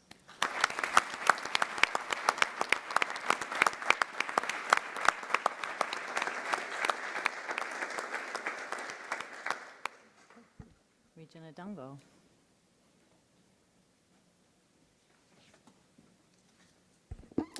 Hello.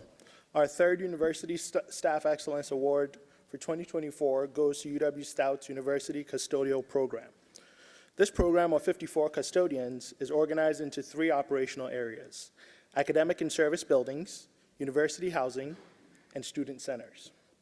Custodians ensure that labs, studios, classrooms, student centers, and living spaces are clean and safe, positively contributing to the overall student experience. As Wisconsin's only polytechnic university, UW-Stout has 3 times as many labs and studio spaces as classrooms. These require specific and additional care by the custodial team. UW-Stout's custodians are also instrumental in the success of large, specialized events. These events, which involve business and industry partners, include career conferences, the Stout Game Expo, and fashion shows. The custodial team significantly contributed to UW-Stout's being named a 2024 Green Ribbon Award winner by the U.S. Department of Education. Their contributions to this recognition included waste reduction efforts, winter salt management, chemical controls and reduction, clean spaces, and indoor air quality efforts, as well as custodial membership on several campus sustainability committees. Chancellor Frank describes the impact of the UW-Stout custodial program this way, and I quote, "The custodial team is an amazing group of dedicated employees essential to upholding our mission as Wisconsin's Polytechnic University and supporting the success of our students and our university," unquote. It is with great pride that I present the 2024 University Staff Excellence Award to UW-Stout's custodial program, represented today by Bob Cook, Amy Lipke, and Brad Meningling. Sorry if I butchered that. All leads in the custodial program. And Bob Cook will make the acceptance remarks. Thanks.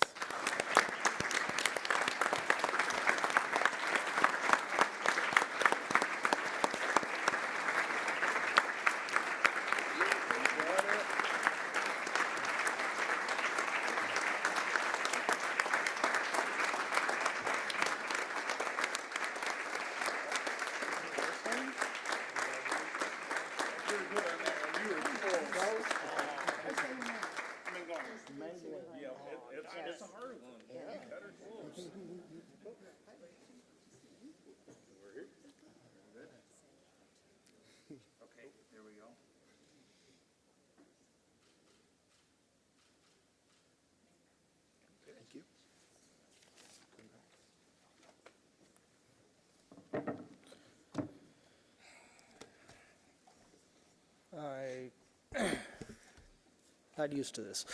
Okay. I want to thank the Board of Regents for this prestigious honor. I'm Bob Cook, custodial lead in facilities management at UW-Stout. And I'm here with my colleagues, Amy Lipke, custodial supervisor in the student centers at UW-Stout, and Brad Mingling, custodial lead in university housing at UW-Stout. Together, our teams comprise the entire custodial team at Stout, and I'm speaking on behalf of all of the custodians that the three of us represent. I've had the privilege of working as a custodian at Stout for 41 years. I've never had to give a speech at that time, nor have I had to dress up. I do have the honor of serving as a marshal in the commencement ceremonies each year because of the number of years I've worked on campus, and I look forward to that every year. As custodians, we know that we serve students at the very basic level. For students to engage in the classroom, the student centers, the athletic facilities, or in the residence halls, they need to have clean spaces to live and learn. That's where custodians come in. For the most part, we are largely invisible until something bad happens, or an area has a mess, then we are very visible. For students to feel safe, they need clean spaces.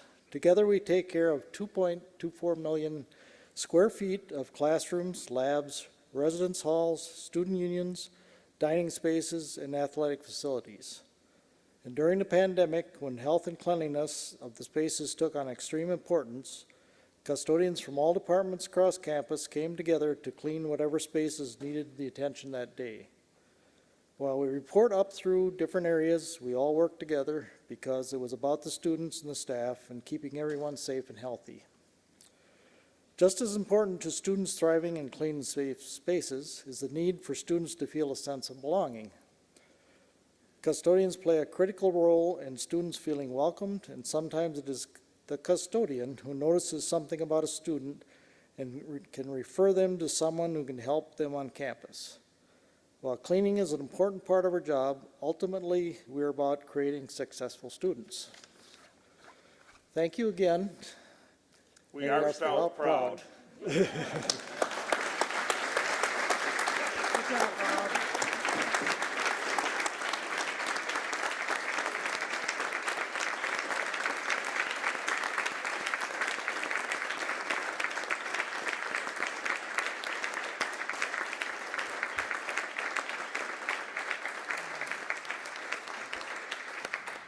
Well, for never giving a speech, that was excellent. Thank you so much. Congratulations to each of our award recipients and to all of this year's nominees. Moving on, for our final bit of business today, we'll take a moment to recognize one of our former colleagues whose term on the board ended earlier this year, Regent Emeritus Mike Jones. Unfortunately, Mike Jones cannot be with us today, but we would like to publicly express our gratitude for his service to the Universities of Wisconsin. I'll now call upon Regent Vice President Weatherly to present the board's resolution of appreciation for Regent Mike Jones.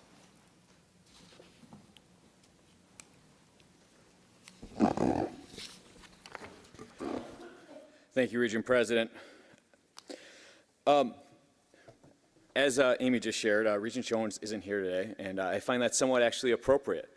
Because Mike, while not being a loud or boastful regent, he was silently very impactful and very wise, and I learned a ton from him. You're about to hear 3 pages of all the impact he did make, but I do want to tell you one lasting impression that's stuck with me the last few months. I was his replacement on the UW Health Board. And when I started to be through the orientation of being the Regent representative on the UW Health Board, I got to meet the CFO, the CEO, and various members of the staff. And every time I'd meet them, they'd be like, you're Mike Jones' replacement. And they'd sort of look me up and down, very unimpressed, all of them. And they'd be like, Mike's fantastic. You have no idea what the impact he made here. We're actually trying to keep him on a bunch of committees. And I'm like, that's great. And then they'd look at me and be like, you'll do. You'll be fine. But let me tell you more about Mike. So you're about to hear about 20 different organizations and things that he impacted, but just my one experience of the impact that he had at UW Health, it's not only the impact he had with the Regents, but he had throughout the community. So with that, I'm going to read the resolution of appreciation. Whereas Mike Jones has served the citizens of Wisconsin with distinguished leadership during the 7 years of the University of Wisconsin System Board of Regents from 2017 to 2024, and whereas Mike served on numerous standing committees, including 5 years on the Business and Finance Committee, 3 as the Vice Chair, 4 years on Capital Planning and Budget Committee, 2 as the Chair, 3 years on the Audit Committee, 1 as the Vice Chair, and 2 years on the Education Committee, both as the Vice Chair.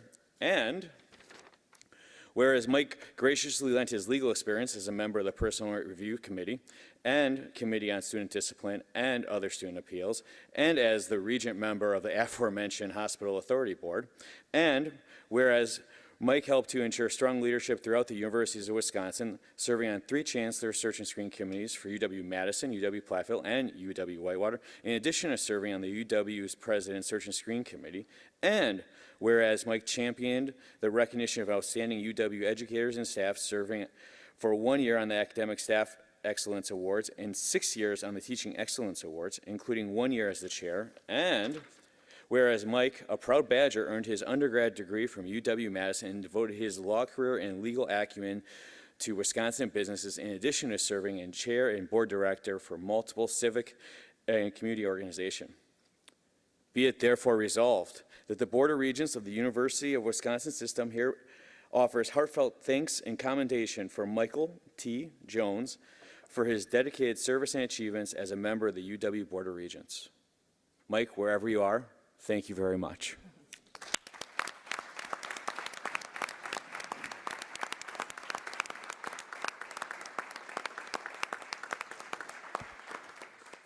I'll now call upon an amazing UW-Parkside alum, Regent Cruiser, to read the board's resolution of appreciation to UW-Parkside for hosting the September meeting.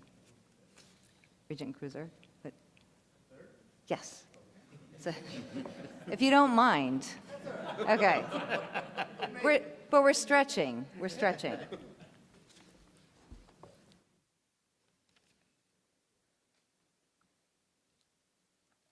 When I first got to Parkside, no, I won't go into that story. Whereas the members of the Board of Regents are pleased to recognize the University of Wisconsin-Parkside as the official host campus for the board's September 2024 meeting, and are grateful for the generous hospitality extended this month by Chancellor Lynn Akey and the entire Ranger community. And whereas the board appreciated hearing Chancellor Akey's presentation, a forward focus with a legacy of impact, celebrating UW-Parkside's real-world experiences that contribute to student success and opportunity. And whereas the Education Committee thanks Interim Provost and Vice Chancellor Matt Cecil for his presentation showing how studying the arts drives student success, and whereas the members of the Capital Planning and Budget Committee appreciated hearing the details about how UW-Parkside is building for the future, and whereas the Business and Finance Committee thanks Vice Chancellor of Operations Sharonda Glass and Vice Chancellor for Finance and Administration Phil Hirsch for their presentation on using strategic operations and shared services to improve efficiencies and organizational outcomes.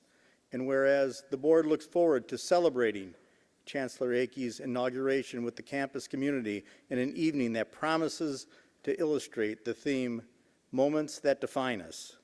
Be it therefore resolved that the Board of Regents hereby thanks UW-Parkside for this month's informative presentations, its forward focus and innovative spirit, and its many continued contributions to the universities of Wisconsin and to the state.